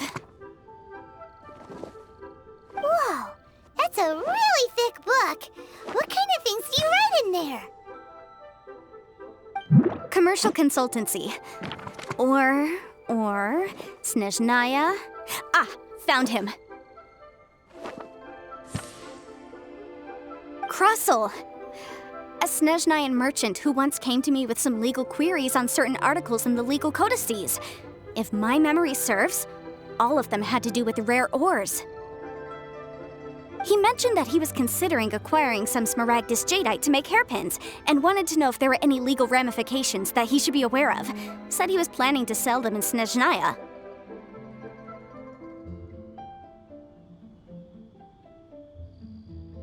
So, I guess I'll go look for him. With any luck, he'll have gotten his hands on some smaragdus jadeite, or might have an idea of where we can find some. Oh, you want to join me? I suppose that's no problem, but it's best if you just stand by and watch. If you try to get involved, you'll only risk placing yourself in legal jeopardy. Wow, an Adeptus imploring us to avoid incurring legal liability. Well, that's a first for sure. Best we be a little more careful than usual while we're with her.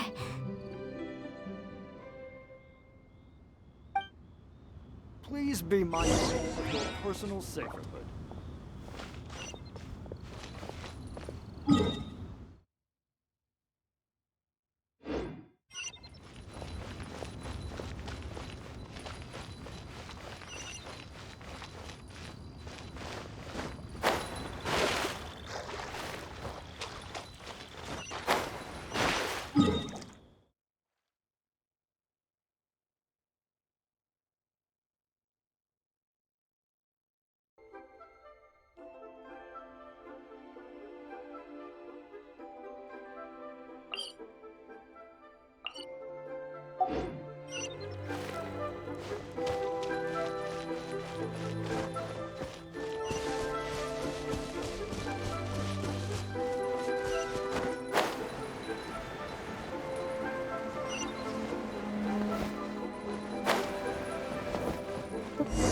Feel free to look around. There's no obligation to buy.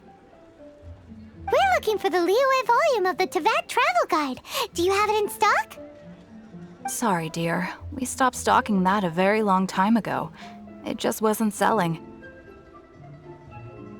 Huh? But the Mondstadt volume was so interesting! Bummer. The thing is, the author made it too personal, and the result wasn't really much. It barely sold any copies, and the few travelers that did buy it made complaints afterward. Well, that's a shame. The Mondstadt volume was a good read, even just as an adventurer's diary. The fact remains that I don't have it in stock. If you must read it, try your luck at Chang the Ninth's place. Who's Chang the Ninth? A book collector who lives in Qingce Village. He's a complete grouch, but he will behave himself if the conversation is about books. He was a regular customer here back when he lived in Liyue Harbor, and I still send him the odd out-of-print book or two every now and then. Did somebody say out-of-print books?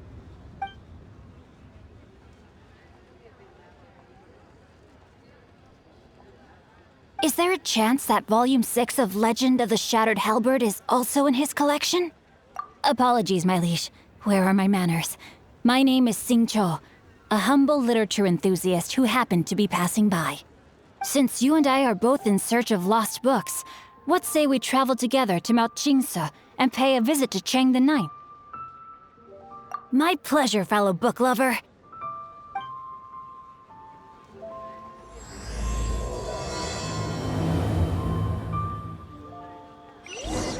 Should we ask here if they have a copy of the Liyue volume of the Teyvat Travel Guide? It's super duper interesting. So, are you buying or not?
Please declare your commercial goods.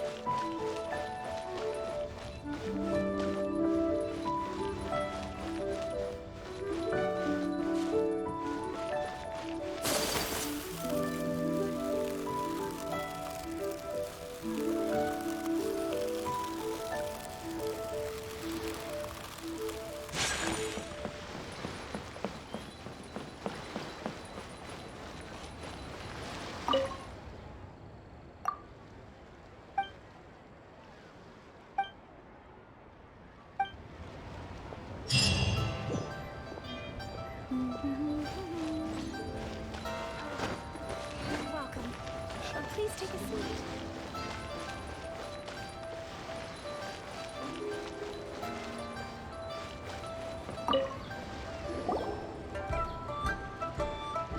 Hello, Mr. Crossell. How's business been? Oh, good, very good. All thanks to your advice, Miss Yanfei. What brings you here today? You're too kind. I was simply doing my job. Now, I believe that the last time we met, you mentioned that you were looking to source some smaragdus jadeite to make hairpins. Have there been any further developments on this front? Well, yes. As a matter of fact, in the end, I did acquire a small piece of smaragdus jadeite and had it fashioned into a pair of hairpins. Miss Yanfei, might I presume that you have an interest in the hairpins? I must apologize. I've already rented them out to a lady named Zhiqiao. If you'd like to inspect them, you may have to wait quite some time.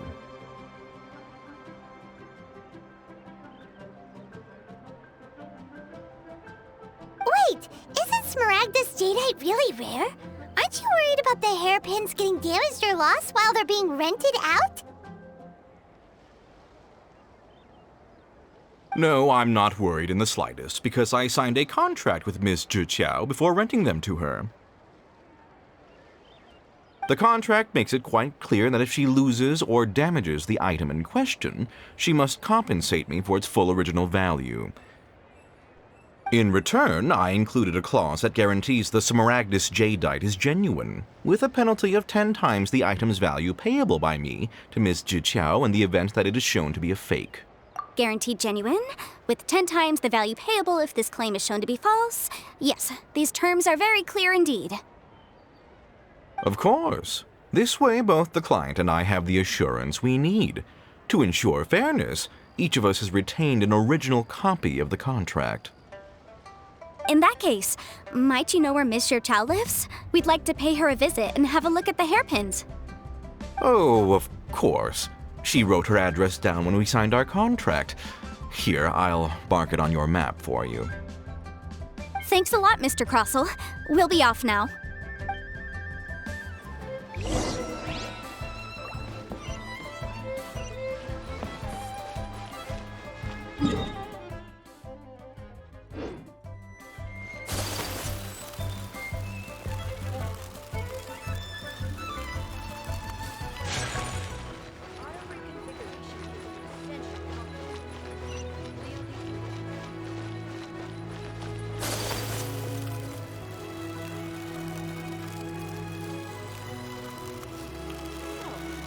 Buying or not?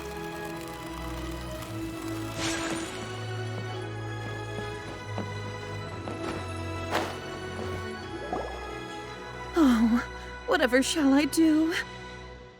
Yes, that's me. Is there something I can help you with? How do you do, Monsieur Chow? We understand from Mr. Crossell that you recently rented a pair of hairpins from him. My associates and I are very interested in them. Would you mind letting us take a look at them? The hairpins? I can't lend them to you right now. I've lost them. I don't know how it could have happened. I always kept them right by my side, and I hadn't even worn them yet. I spent so much money on them. If I have to pay their original value, there's no way I could come up with that amount of money on such short notice. My family is in the ore business too, but business has been suffering ever since the chasm was sealed off. We now have a backlog of paid-up orders just sitting around, so we've been having to purchase some stock from other ore merchants to complete them. A big banquet is coming up in a few days, and several ore merchants I know of will be there. I need this opportunity to mingle and discuss prices. That's what the hairpins were for, to keep up appearances. I can't have them looking down on me. But now that I've lost the hairpins, what will I do? Why does Paimon have a sudden strong sense of déjà vu? Would you really? I sent a commission to the Adventurers Guild, but I haven't heard anything back from them yet. Hold on. Don't run off looking for the hairpins just yet. Monsieur Chow, would you let me have a look at the rental contract you signed? Huh? Well, I mean, sure, I have it right here. Here you are. Let me see.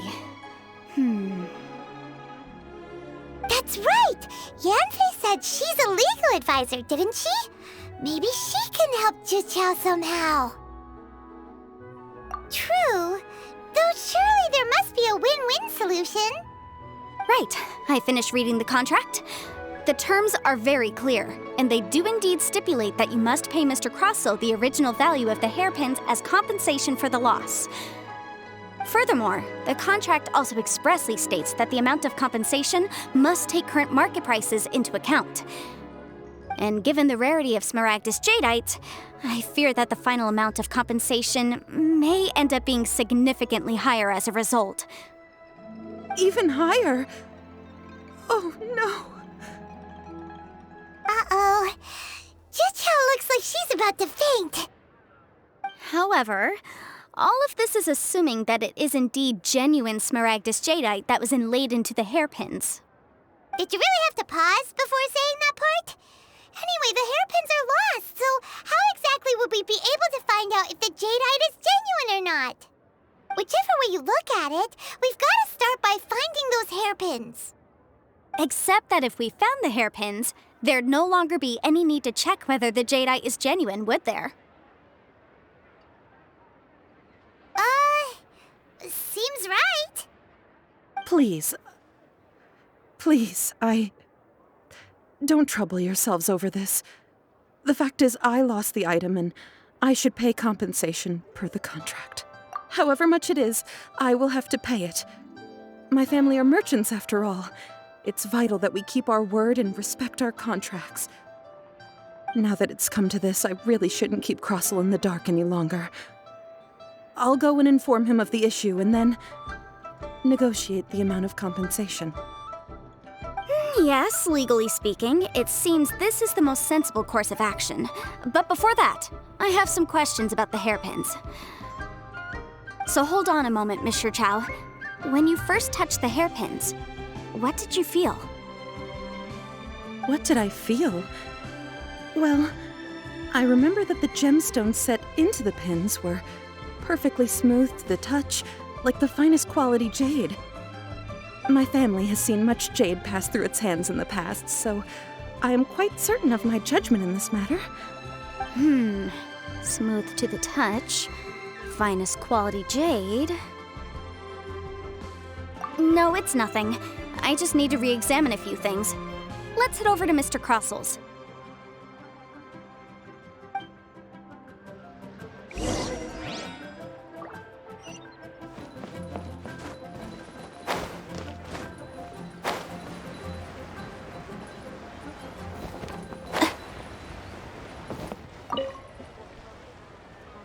Ah, Miss Yanfei, you've returned. With Miss Jiqiao in tow, too, I see. How are the hairpins? I trust you're quite satisfied with them? About that.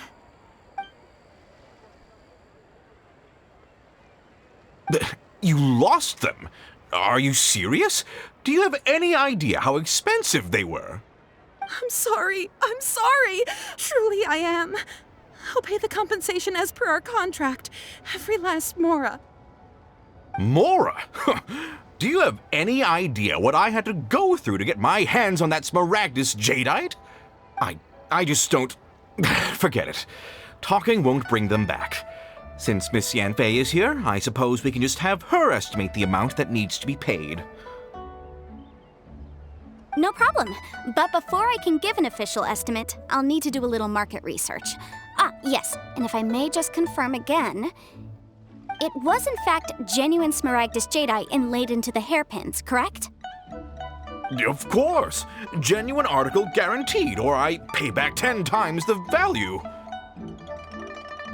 All right, understood. I'll conduct some market research, and once I'm back, I'll provide an official assessment of the sum owed by Mr. Chow in compensation. Please wait here, Mr. Crossell. Thank you very much. How could she lose my hairpins? She'd better pay every last mora that they're worth. Looks like I'll have to find some way to raise that money. Please wait, Mr. Chow. I have something to discuss with you. It's not convenient to speak here, so let's find somewhere that we can sit and talk in more detail.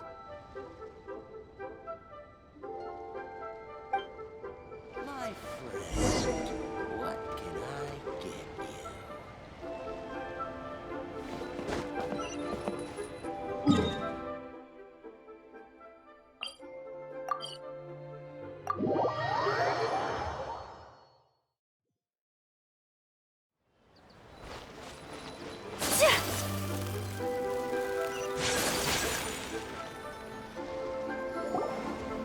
Miss Yanfei, what is this about?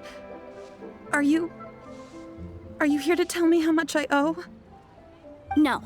What I wanted to talk about is, there is a chance that the ore inlaid on those hairpins may not be Smaragdus jadeite after all. What do you mean? Are you implying that you already sneaked off and found them? Obviously not. I'm no adventurer, let alone a member of the guild. I don't run thankless, time-consuming errands for a living. Let's just say I made some deductions. I don't know if Granny told you this, but Smaragdus jadeite is found deep underground and contains very concentrated elemental energy. If mere mortals come into contact with it, well, they'll be sick in the best case. And in the worst case, they could even experience a dramatic change of personality. It most certainly would not be smooth to the touch. Mr. Chow, did you at any time feel unwell while the hairpins were in your possession? No, not at all. I felt perfectly fine the whole time. Not even the slightest bit unwell. I didn't feel anything special at all, in fact. Now that is strange. I noticed earlier that there were elemental traces in Mr. Crossell's vicinity. If I've deduced correctly, he may still have the Smaragdus jadeite in his possession.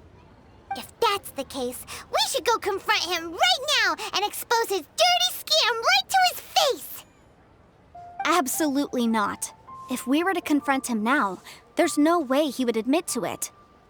Eventually, he would find some argument to compel us to leave. And then, he'd throw the Smaragdus jadeite into the sea the moment we were gone. After that, he would simply insist that Mr. Chow pay up per the contract. He would lose nothing. Meanwhile, we would have to look under every stone in Liyue, hoping and praying that the hairpins do actually still exist somewhere in this world. So vivid that Paimon thinks it might be experience talking. Oh, it certainly is. I've seen my fair share of situations like this, and brute force methods are certainly one way of resolving them. Fortunately, I have far more elegant solutions at my disposal. I'll share them with you in due course. Well then, Since you're so experienced in dealing with problems like this, perhaps you could help me, Miss Yunfei. Oh, that won't be a problem. But first, Mr. Chow, could I ask you to please sign this contract? Huh? Does there have to be a contract for everything? Paimon can't even keep track. It feels like Yanfei is even more concerned with them than a certain someone else we know. These are my formal terms of engagement. Everything prior to now has just been pro bono advice. But for me to investigate any further, I require a written contract. Any work commissioned but not bound by a contract cannot be relied upon. I understand. Then I will be glad to place this matter into your capable hands if you will take it, Miss Yunfei. No problem. Just sign here, and I'll sign too. Okay. Now write your address here, and then sign on this page as well. And I'll also need your signatures on pages 5, 7, and on the very last page. Finally, if you could just use this ink pad to make a handprint over here. This contract has so many pages. Paimon's all out of brain juice again. All right, that should do it. My fees are the same as always, and they're written in the contract. Have a look through and let me know if you have any questions.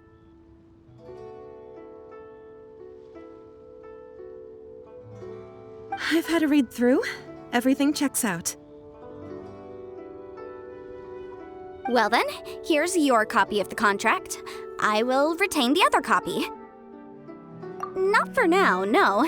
Despite how intractable this problem might sound, it will actually be quite straightforward to resolve, once we've got some things squared away. I don't believe you have been part of an investigation like this before, in which case, hopefully this should be quite the experience. Miss Yunfei, I have to ask, why are you helping me?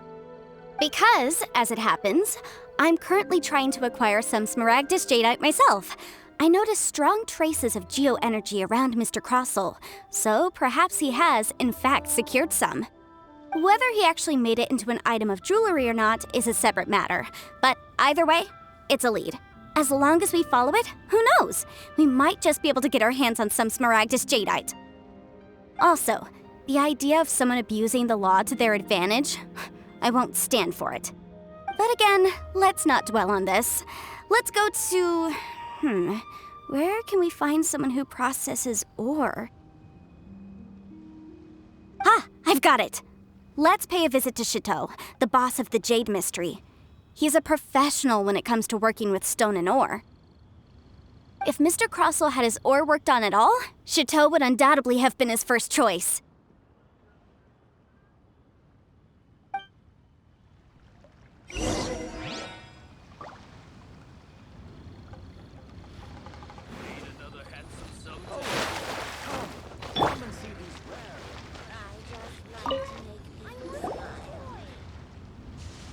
Why, hello there, honored customers. Welcome to... Oh, it's you, Miss Yanfei. Is something the matter? Surely not more spurious claims that my jade betting is rigged and no one can ever win? Oh, I swear on all that is sacred. No, nothing of the sort. Has a Snezhnine merchant named Crossel enlisted your ore processing services recently by any chance? A Snezhnine merchant named Crossel, you say? I do remember that. He brought me a piece of ore, claiming that it was Smaragdus Jadeite. That was the first time I'd ever encountered it, so I had no way of telling if it was really Smaragdus Jadeite or not. But if a customer insists, far be it from me to contradict them. He was quite generous with his money, too, so I didn't give it too much thought. I processed the ore as per his request. Do you have any leftover debris from your work on it? Why, yes. It was my first time encountering this ore, after all, so I kept a few loose shavings to study myself later. They're right over there, in fact. Thank you, sir. We'll take a look at them.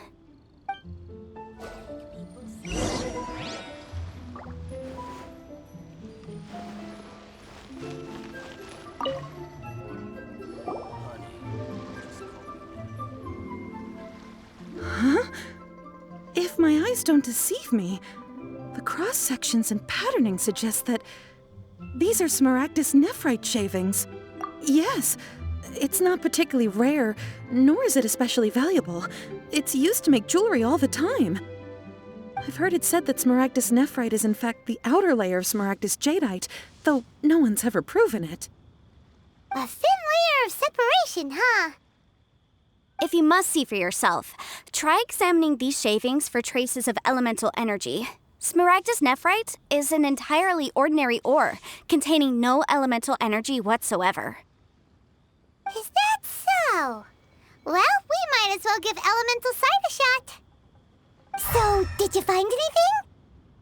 So they really are different. But wait, how come Jichao was able to tell what it was just by looking at the shards? That's pretty awesome. There's nothing special to it. It just so happens that I've come across a great many of these in my time. These two stones actually look very similar. Someone without a deep understanding of them would find it very difficult to tell them apart. There may be only a subtle difference for the casual viewer, but that translates to an astronomical difference in terms of the market price. And, I'm sure, a significant difference in the cost of having them carved into shape. All right, let's focus up. We're going off on a tangent.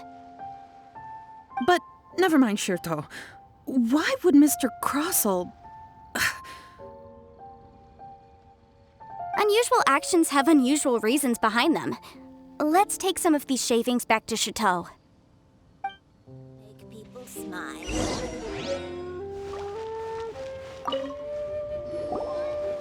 Miss Yanfei? Might I be so bold as to inquire, If you could just confirm for me once more, sir. Mr. Crossell did indeed claim that the ore he brought to your store was in fact Smaragdus jadeite, did he not? Yes, that's right. I still have a record of the job with me, in fact. Here. It says quite clearly, 1 chunk Smaragdus jadeite, uncut. Then I have no further questions. But could I borrow the processing record and these stone shavings? Of course. But might I ask why you need them? Oh, I have my reasons. Ah, yes. Please sign here on this affidavit. This document shall serve as signed proof that these stone shavings originated from the, ore that Mr. Crossell brought to your store. Please read it carefully. Yes, I see. Forgive me for asking again, Miss Yanfei, but might I know the nature of the incident on this occasion? I wouldn't say there's been an incident, just a minor issue. Thank you, sir. I'll take these with me. With this hard evidence to back us up, Crossell won't dare try to deny what he did. On the contrary, this is far from sufficient to build a case. We need to find something a little more compelling. If you want to make jewelry, you need a professional jewelsmith. Let me think. Jewelry. Nope. Aha! Got it! Singxi. She often helps people to find a jewelsmith. Let's go pay her a visit. Well, that was quick. How come you know so many people?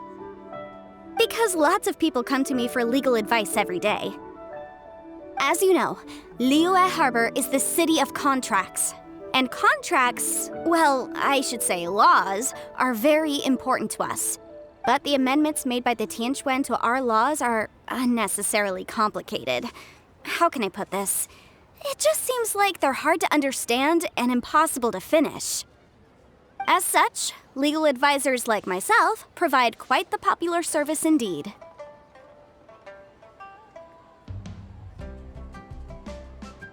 So you help them make sense of the law. But didn't you say that it's hard to understand and impossible to finish? Yes, well, that's no obstacle because I've memorized all the legal codices. You memorized them? You sound surprised. Knowing the law inside out is a legal advisor's bread and butter, you know? Oh, this has nothing to do with being an adeptus. I just like reading things. Again, with that casual tone. Well, that's that then. Let's go look for Singxi. Try your luck betting on Jade?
Welcome. Please take a seat.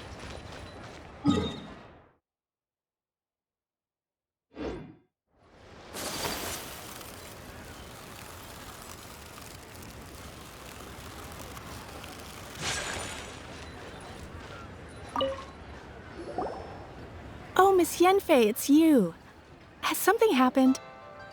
Did the client from last time, Have no further trouble from then on? Yes, of course. I'm just here to ask you a few questions. Has a merchant by the name of Crossell asked you to put him in contact with a jewelsmith recently?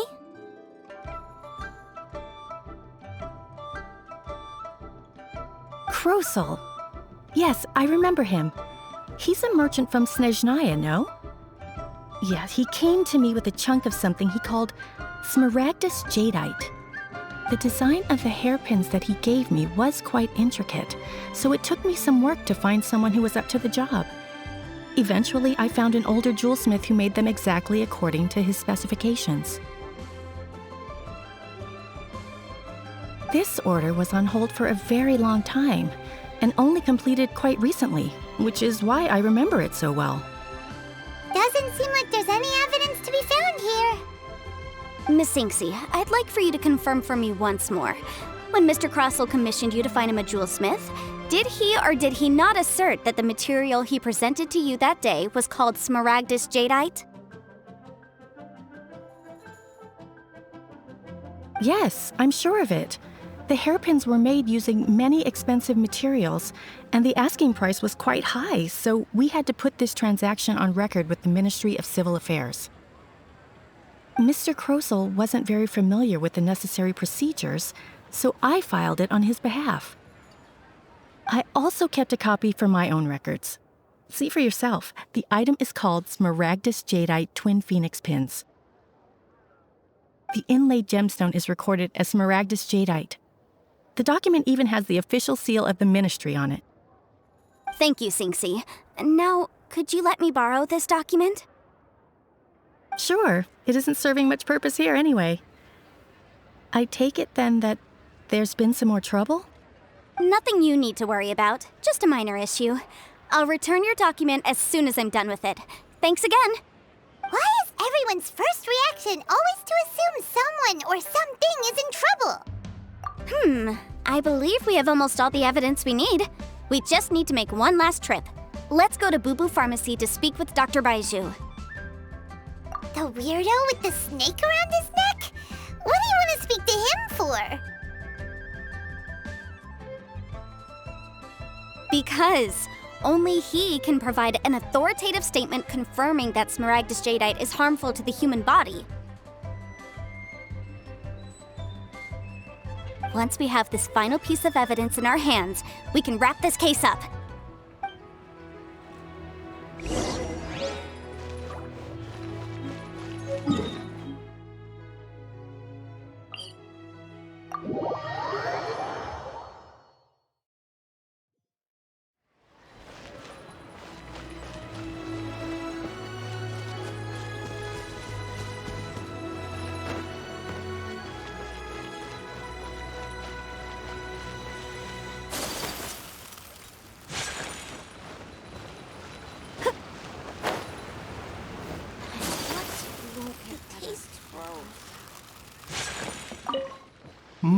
My, to what do I owe the pleasure? Though I'm afraid that if you're looking for our little Chi-Chi, she's out gathering herbs. And if it isn't Miss Yenfei as well, now that's an even rarer honor. What business brings you here, might I inquire? Some charlatans peddling ineffectual medicines again, no doubt? No. I'm here this time to ask if you're familiar with Smaragdus Jadeite. Smaragdus Jadeite? Why, yes, there is some information about it included in the 6th commentary on the 7 Mountain Treatises. The 7 Mountain Treatises states that this substance springs forth from stone marrow within the mountains and will bring disaster to any mere mortals who touch it. It is abundant in elemental energy, so if someone without a vision is in contact with it for a prolonged period, best case scenario, they fall ill. Worst case scenario, they'll suffer great changes in personality and their illness will only ever get worse. Anyway, I'm sure you didn't come all this way just to chit-chat. Knowing you, Yenfei, and given the specific nature of your question, I suppose that you're about to ask me to write an official affidavit attesting to the pharmaceutical peculiarities of Smaragdus Jadeite? That is indeed the case. If you would be so kind, Dr. Baiju. No trouble at all. It's just a single document. Won't take me a moment. I would mention, though, that you are not the only one who's developed a curiosity for Smaragdus Jadeite recently. A Snezhnayan merchant came to ask me about it not long ago. But after I gave him my reply, his expression shifted to one of remarkable disappointment. I wonder, Miss Yenfei, if your pressing business might be related to this Snezhnayan merchant? You needn't concern yourself about that, Dr. Baiju. Thank you for penning us that document. I'll make sure to compensate you in due course.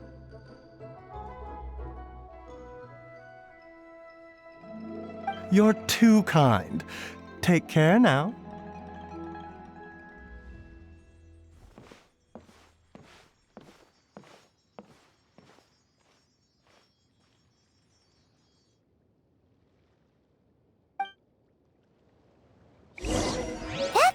Statue guy is as weird as ever. Is it just Paimon, or does it feel like he was fishing for something back there? Dr. Ba-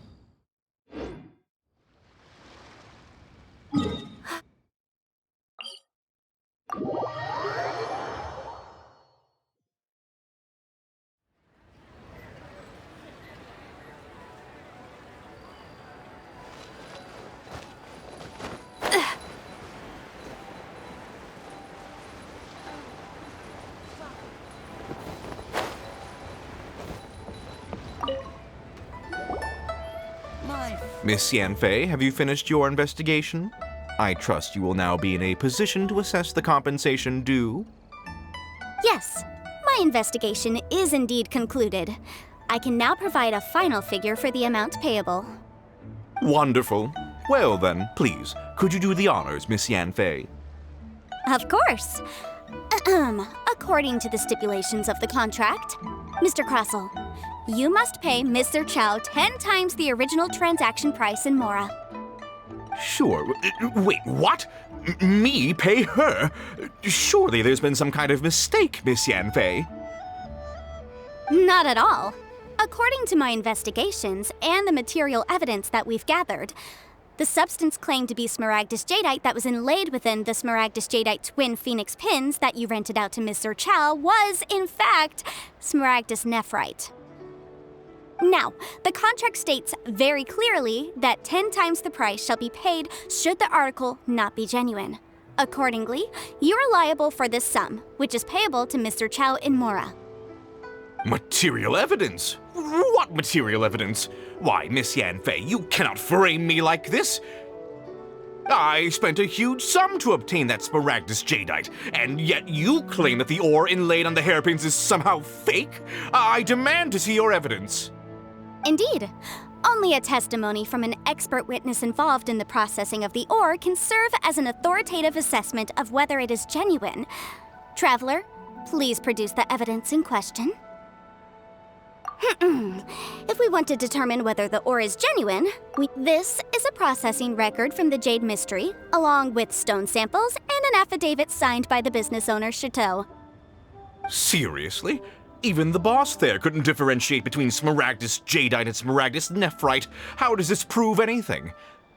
In any case, Smaragdus Nephrite is the outer layer of Smaragdus Jadeite. So I had him cut away the nephrite, he returned the valuable jadeite core to me, and some nephrite samples remain in the store. What am I missing exactly? That's an unsubstantiated belief. Well, your claim that my ore is fake is just as unsubstantiated. And we are here to talk about evidence, aren't we? Ugh. Looks like our first piece of evidence didn't convince him at all. Seems like he came prepared. What should we do next? Hard evidence, something legally binding. We have just the thing. Show him, Traveler. This document proves that my hairpins are the real deal, doesn't it? This is the Ministry's seal, after all. It shows that the ore inlaid on the pins is indeed Smaragdus Jadeite. Our second piece of evidence didn't work either. And this guy's getting more belligerent by the second. You know, you could be right. Perhaps the hairpins are the real deal after all.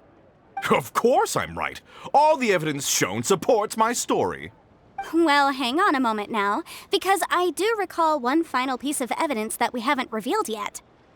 Traveler, would you do the honors? This shall serve as decisive proof of our case. What's this? Smaragdus Jadeite springs forth from stone marrow within the mountains and will bring disaster to any mere mortals who touch it. Sustained contact with Smaragdus Jadeite over a prolonged period will, in less serious cases, cause a mild malady, while in serious cases, the patient may suffer a dramatic change of personality and fall seriously ill. Mr. Crossell, were you aware of these peculiar properties of Smaragdus Jadeite? I had no idea. No idea, you say? I'd guessed as much. But for you to have rented out such a dangerous item... I'm afraid that this falls outside the scope of my work, but within that of the Ministry of Civil Affairs. However, I'm sure that the Ministry will be relatively lenient considering that, as you say, you were ignorant of the danger you posed. Don't worry, Mr. Crossell. I will make sure that all the evidence presented here will be handed over to the Ministry. I trust that you'll give them your full cooperation in their investigations. What? Wait! I knew. Oh, so you knew? Oh, dear Mr. Crossell. But if you knew of Smaragdus Jadeite's dangerous properties beforehand, why would you... Huh? No, The hairpins aren't actually inlaid with genuine Smaragdus Jadeite? Is that what you were about to say? You do understand, Mr. Crossell, that this means that you will have to pay Ms. Zerchow 10 times the original price in Mora? Mr. Crossell, your answer, please. My client and I are waiting. He's seriously intimidating right now. It's like she's a different person. I admit it. I confess. The ore I had inlaid on those hairpins was Smaragdus nephrite. But I'm a victim in all of this too. I invested a great deal of time and money into acquiring that small amount of Smaragdus Jadeite, in the hopes of turning it into a piece of jewelry that would fetch a fine price.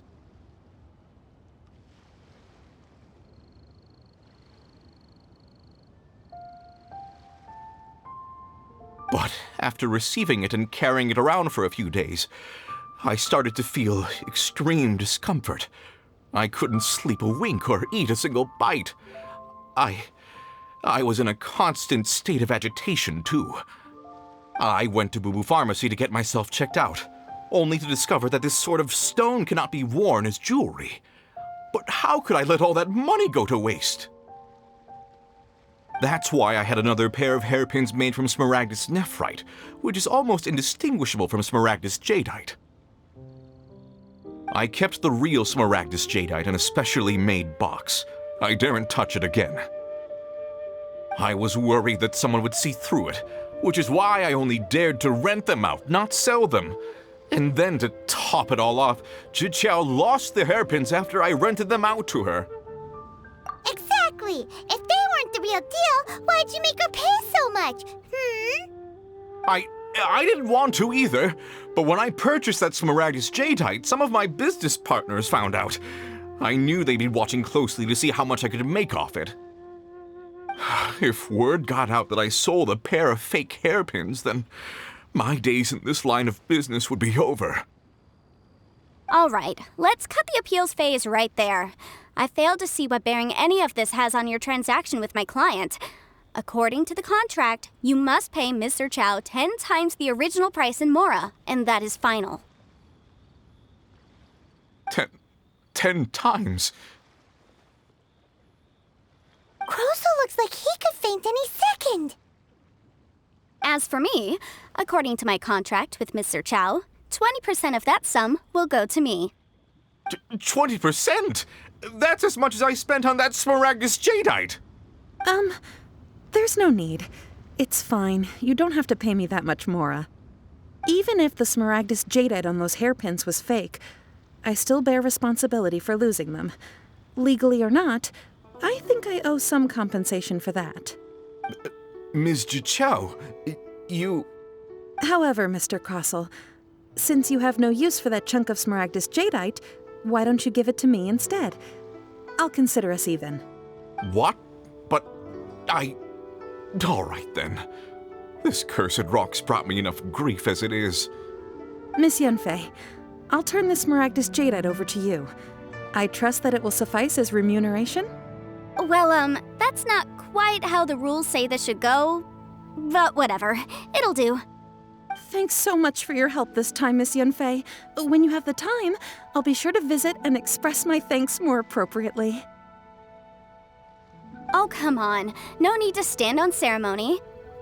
Now, if I may confirm this again, Miss Zerchow, have you and Mr. Crossell come to an understanding? Well, yes, I believe we have. Well then, that's good. Mr. Crossell, it seems that my client has no further claims against you.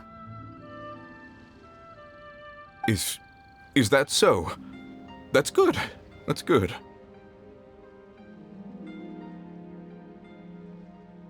Actually, Mr. Crossell, I'd like to talk business for a second if I may. I could see from the hairpins you produce that you're very skilled in jewelry design. My family, on the other hand, works in the ore business, and we have a fair stock of fine ores.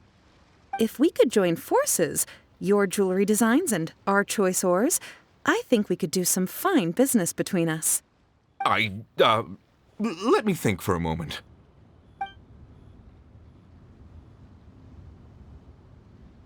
Well, that's that. And we've got the smaragdus jadeite that Granny wants too. All's well that ends well, eh? Exactly. Usually when someone tells us they've lost something, we end up searching all over the place for it. But this time, you managed to solve the problem with just a big stack of documents. Even though the solution didn't involve actually finding the hairpins. The right solution depends on your perspective on the problem. The objective of my client, Mr. Chow, was to reduce her liability to pay compensation. So, rather than looking high and low for some hairpins, proving that the rented item was nowhere near worth what the vendor had claimed it to be was the more efficient solution. An Adeptus. Speaking of, you took part in that battle, didn't you? In which case, you would have heard what Granny said. Liyue Harbor is now a city ruled by humans.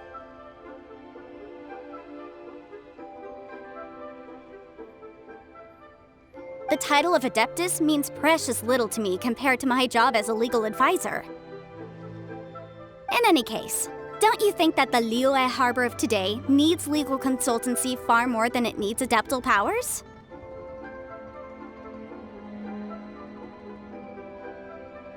Paimon can think of someone who would definitely disagree with your reasoning.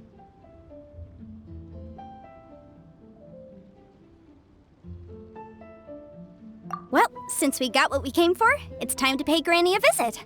I bet she's been on tenterhooks for a while now.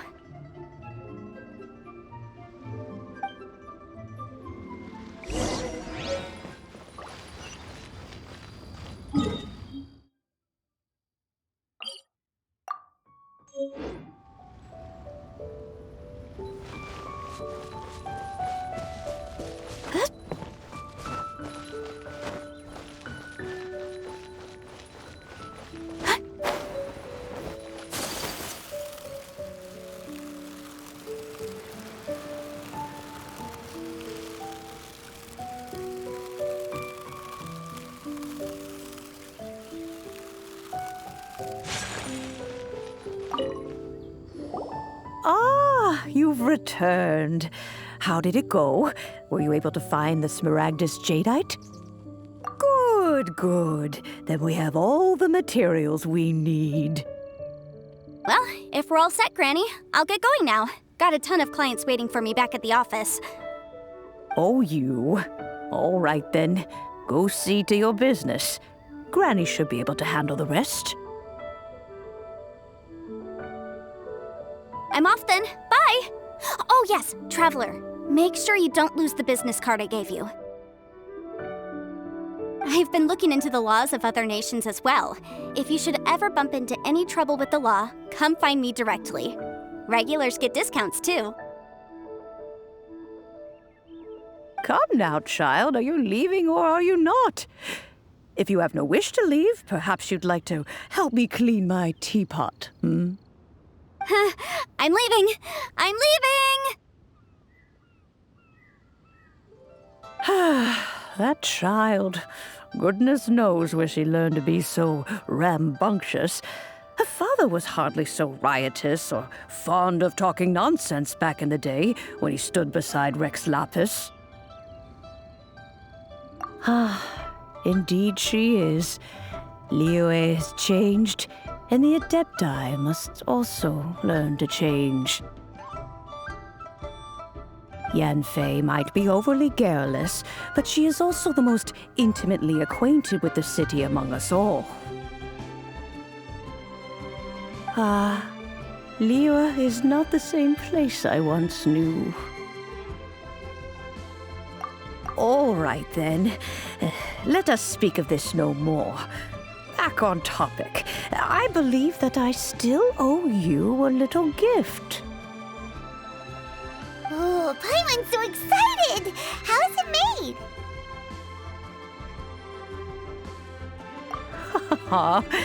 It is but a single teapot. It shan't take long at all. Just wait here for a moment.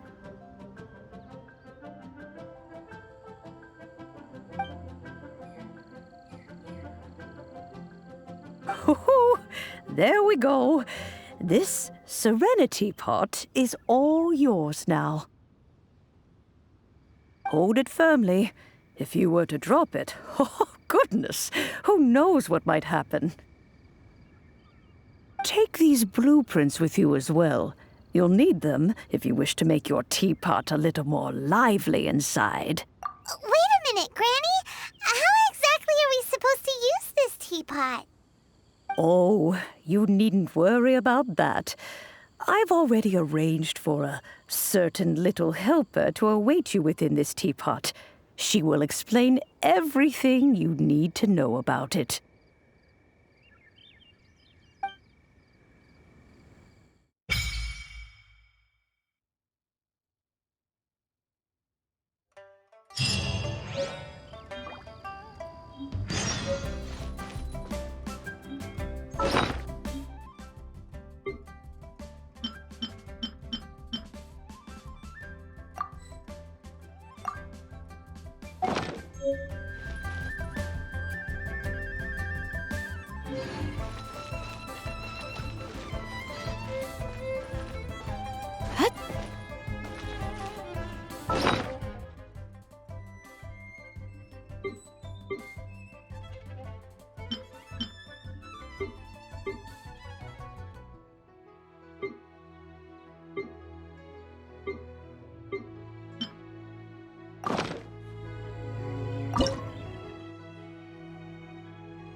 I'm learning more about you all the time.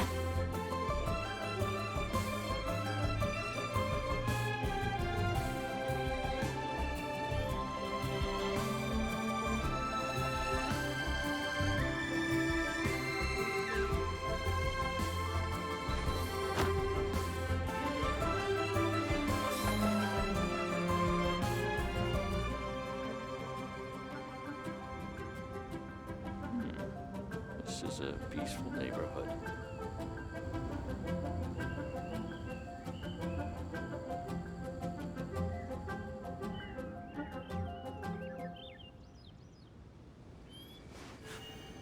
A blade embraces its duty, as a jeweler cherishes their gems.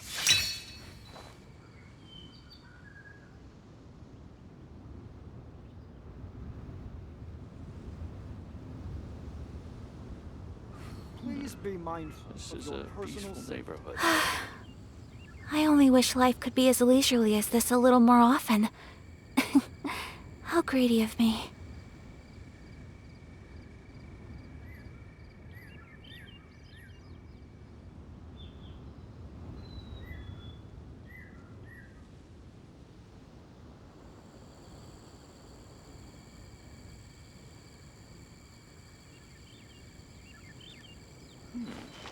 This is a...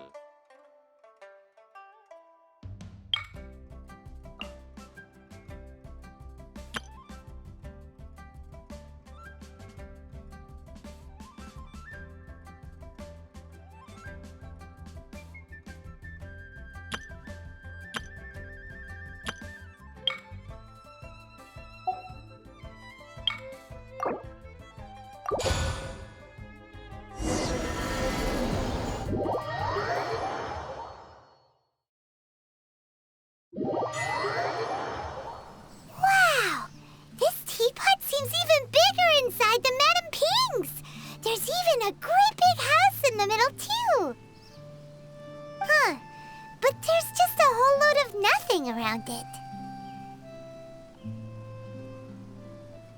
Paimon can't do that! Well, you're the one with the sword anyway, you do it! Still, why is it so empty here apart from that house? Oh, wait a second, what is that?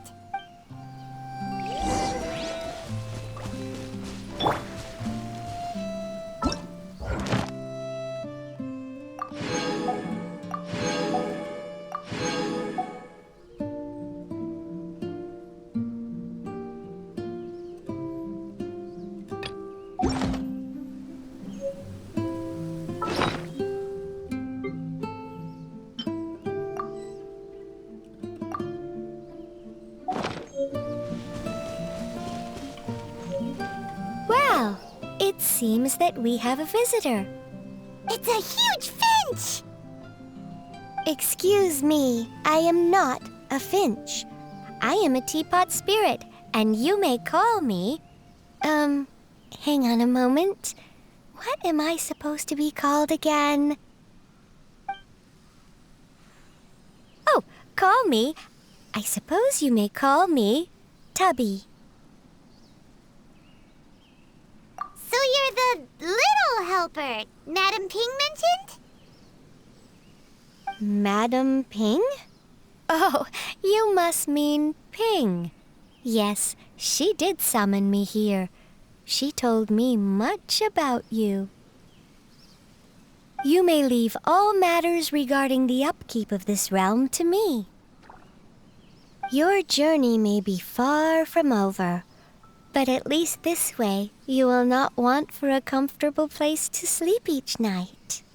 Though it is the Adepti who create realms such as this, they generally do not have the time of day to attend to the banal matter of their maintenance.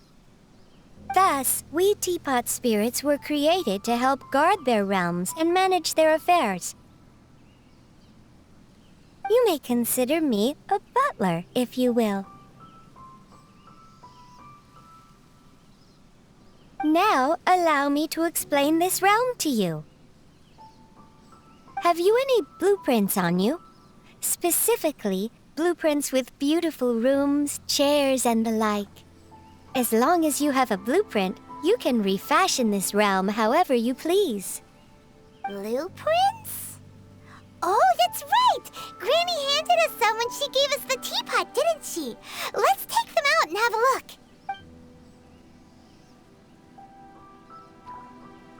Yes, these are the blueprints I'm talking about. Go on, open them up. Just commit the image of the objects to memory and prepare the necessary materials. Then simply release the thought from your mind and the object in the blueprint shall appear within this teapot. Wow! Is that all it takes? Then we could build a whole city inside, couldn't we? I doubt it. A golden-eyed adeptus explained this to me at some point in the past. He said that even though subspace creation is a product of adeptal power, even that has its limits. This world is not a true one, after all. It provides merely a moment of brief respite from the mortal realm, not a means of escaping it entirely. A golden-eyed adeptus? Paimon wonders who could that be? I hardly remember myself.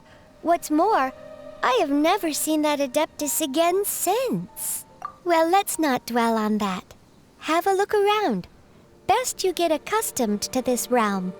If there's anything you would like to ask, just look for me.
there?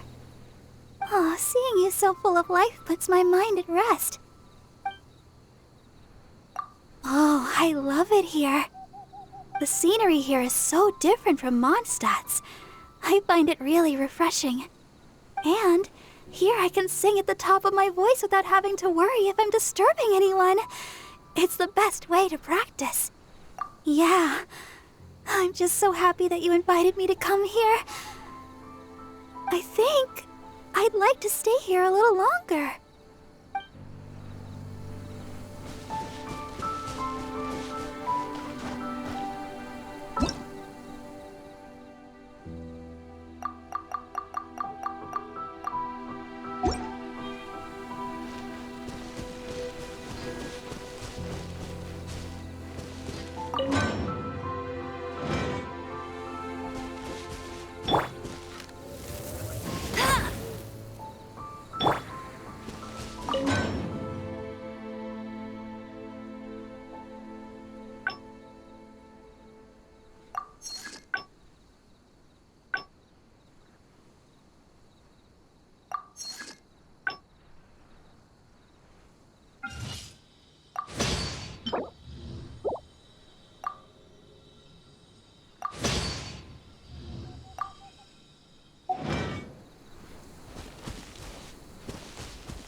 there.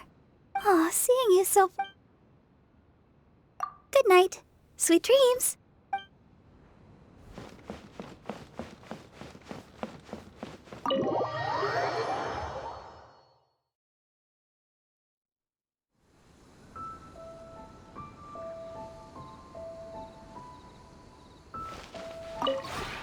Maybe you're not used to the place at the moment, but once you've materialized enough rooms and furniture through subspace creation, it will feel just like home.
When breaking new ground, laying foundations, and furnishing a home, it is best to select an auspicious day for the work at hand. I'll teach you more about this another day. There are many methods by which one might tell if a certain day bodes well or ill.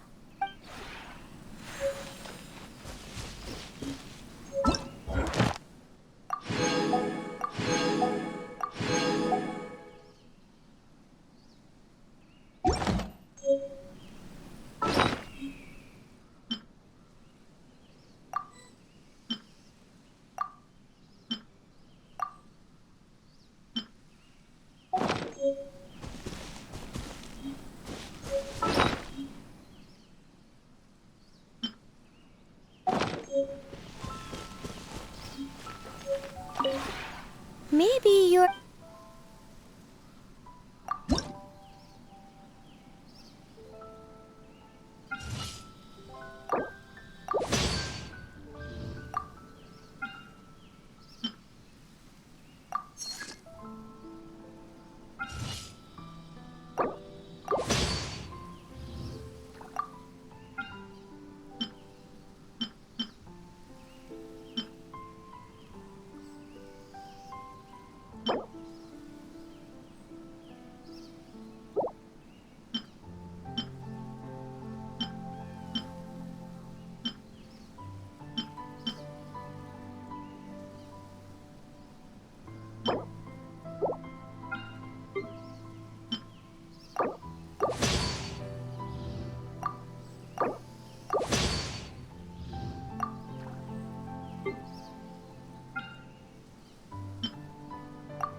If you ever have...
Maybe you're...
If you ever...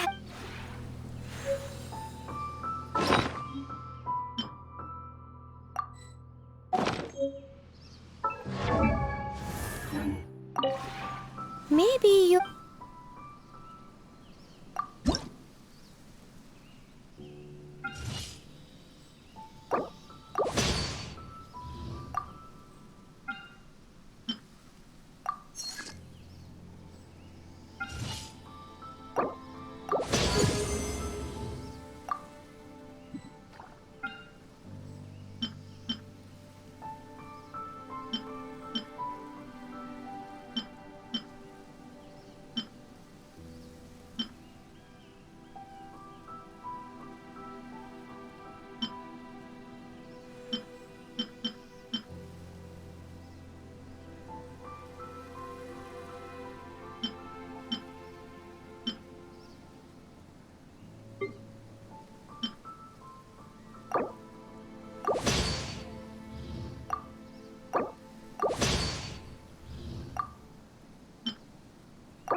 If you ever have any...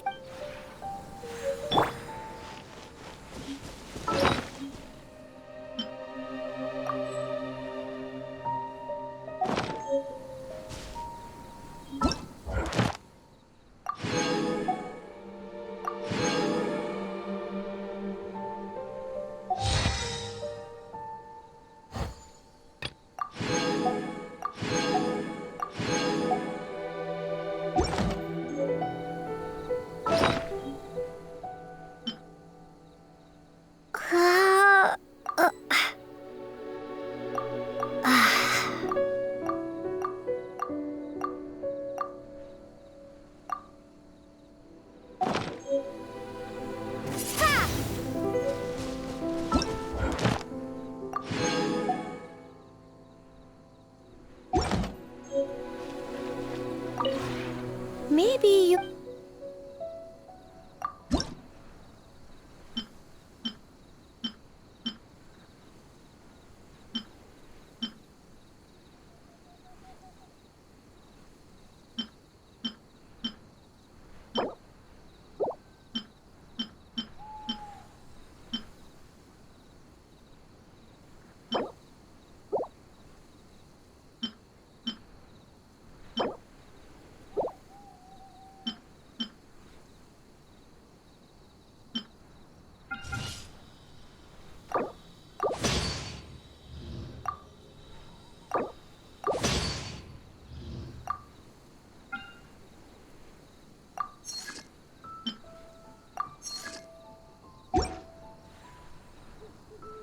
If you ever have...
Maybe you're...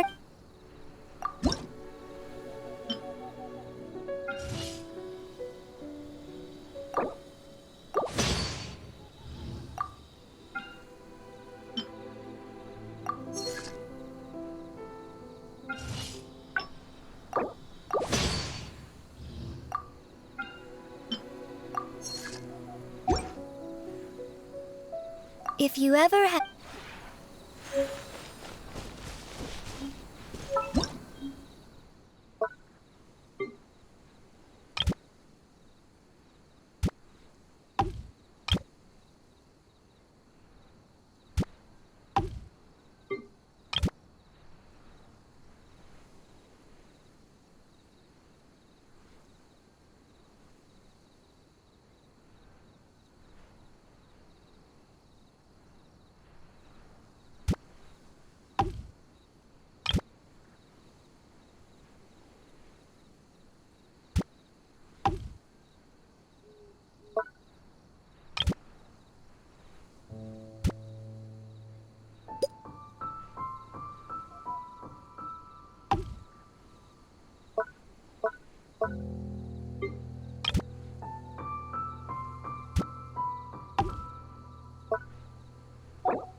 Hello. One moment, please.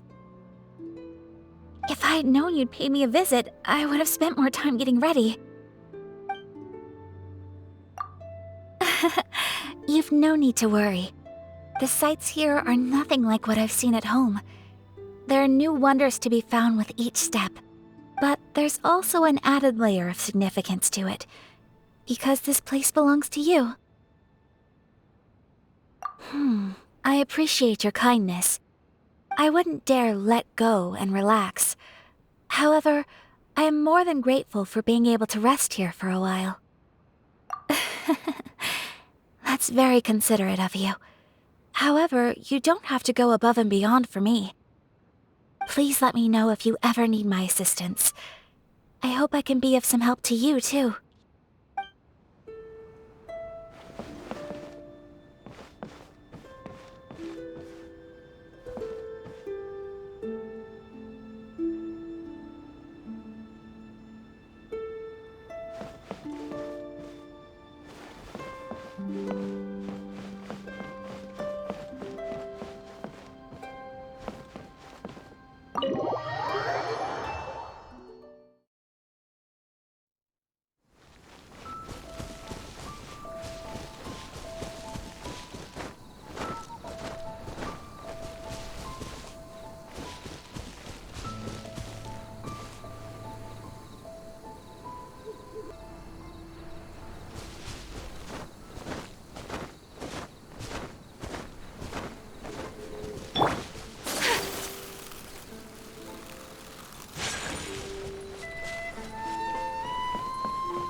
Hard work is all there is to the craft.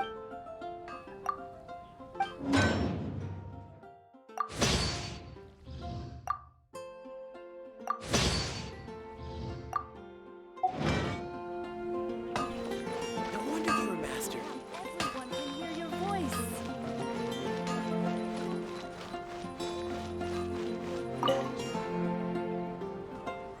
Traveler, please, over here. It has been a while since you joined the Adventurers Guild. Are your adventures going smoothly? Is that so? Apart from your own skills, reliable teammates are also indispensable when adventuring. Another person to count on is always good after all. But recruiting such dependable companions is no easy matter, is it? Yep, and it's even harder to get a guide as good as Paimon. Ah, yes. I do have some information that may be of help to you. Let me consult our records. Ah, there it is. There's been a certain blonde stranger who arrived in Mondstadt lately, dressed in most unusual clothes. Blonde. Dress is all funny. It feels like Paimon's heard this one before. Wait, do you mean... Does that stranger's face look anything like hers? Hmm? Like the honorary knights? No, they couldn't look more different. This stranger is a very tall man, and even has an eye patch. Seriously? How does this have anything to do with Kaya? Eye patches can't prove that you're related anyway. That stranger declined the guild's invitation, so I can't say that I know anything about the relationship between him and Mr. Kaya. Nonetheless, you can look for him if you're interested. Perhaps he might accept your commission instead. After all, it is not uncommon for some adventurers to not want to be limited by the guild, but be happy to accept a fellow adventurer's requests. And should the stranger be a strong adventurer indeed, he would certainly be a big help on your journey. Please don't talk down on yourself like that. You are the honorary knight of the Knights of Favonius, after all. Your deeds are the stuff of song for all the bards in the city, even now. Well, as to further news about him, you may want to ask Mr. Lawrence. He stands guard at the city gate, so he may know something about that stranger. I wish you every success, adventurer.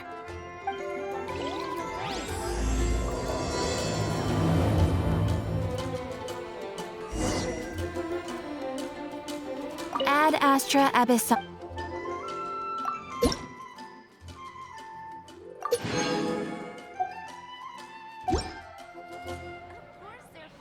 Ad Astra Abyss.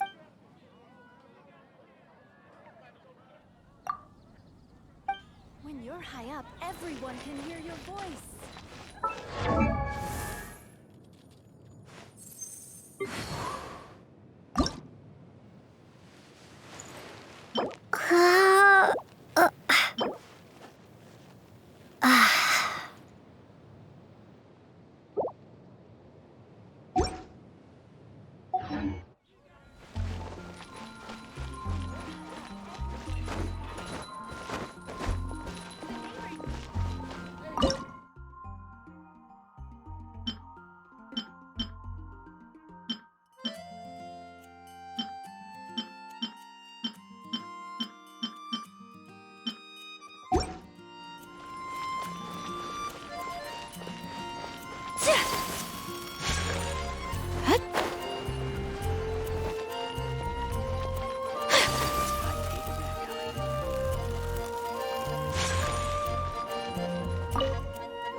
Whirling snow!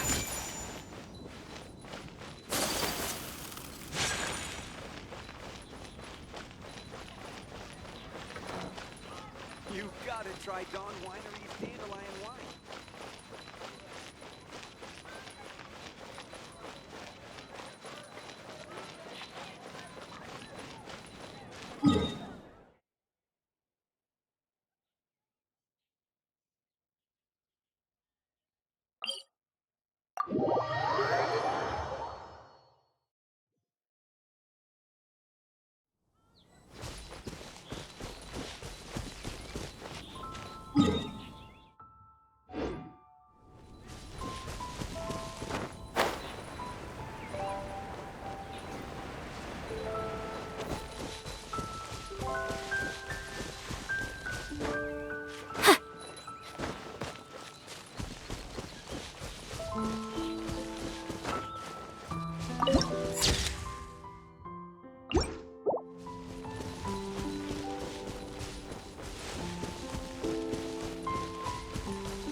Let it rain!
Apologies!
Sakura swirl!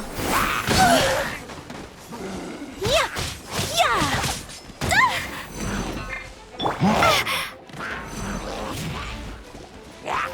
Prepare to be blown away! No one escapes my sight! Wind, hear me!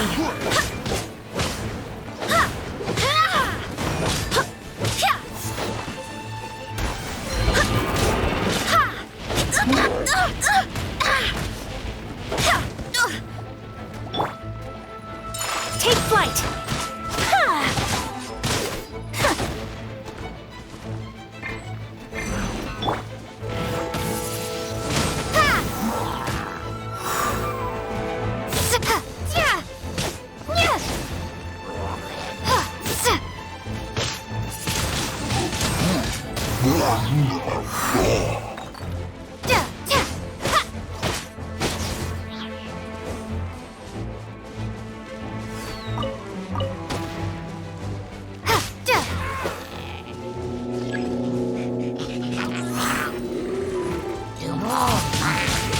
Windblade!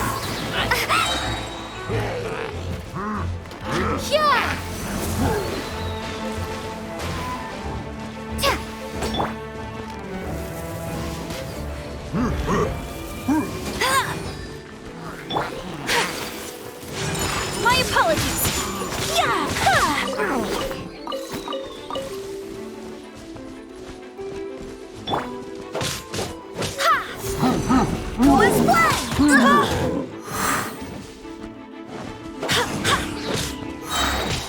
Barbados, guide us.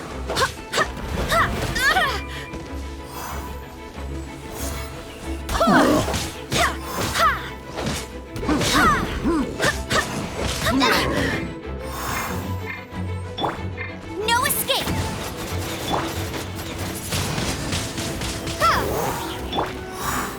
Full is one! Take flight.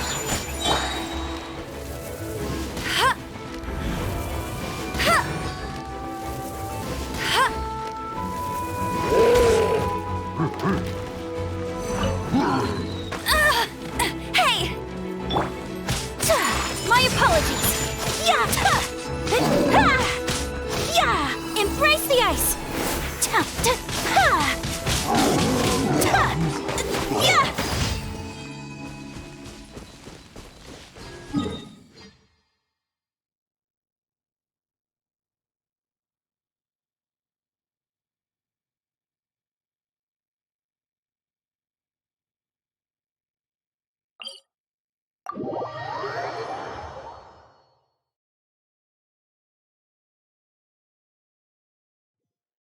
Snow that once adorned the world in silver, thaws to reveal the gleam of the fruit upon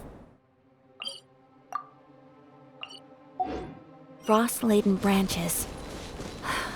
How picturesque. Only some tea would make the setting more complete.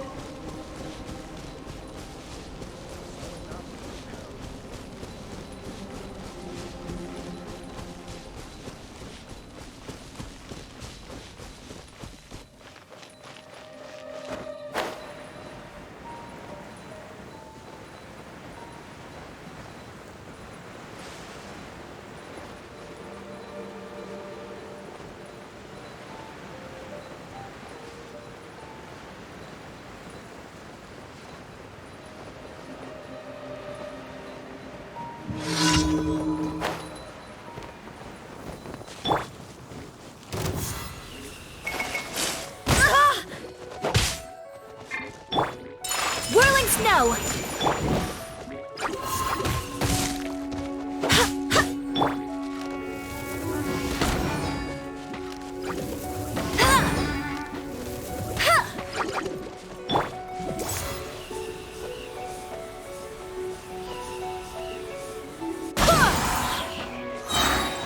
I swear by my sword.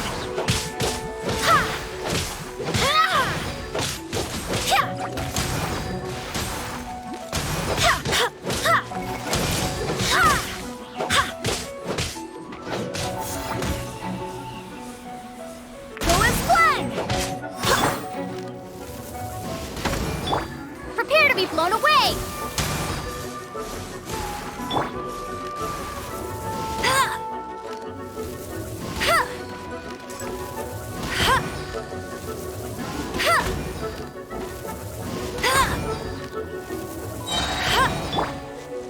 Take flight. Let it rain!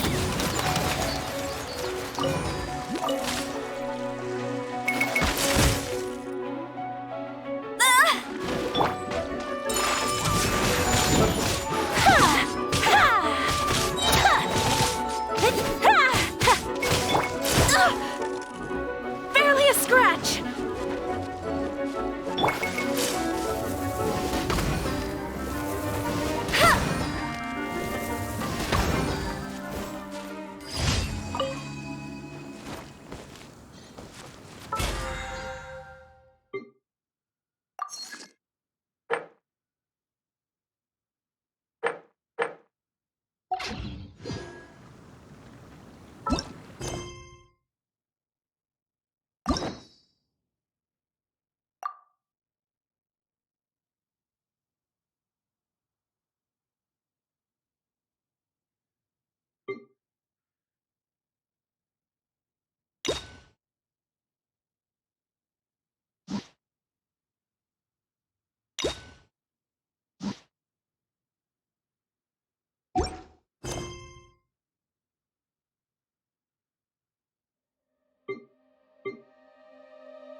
Ad Astra Abyss.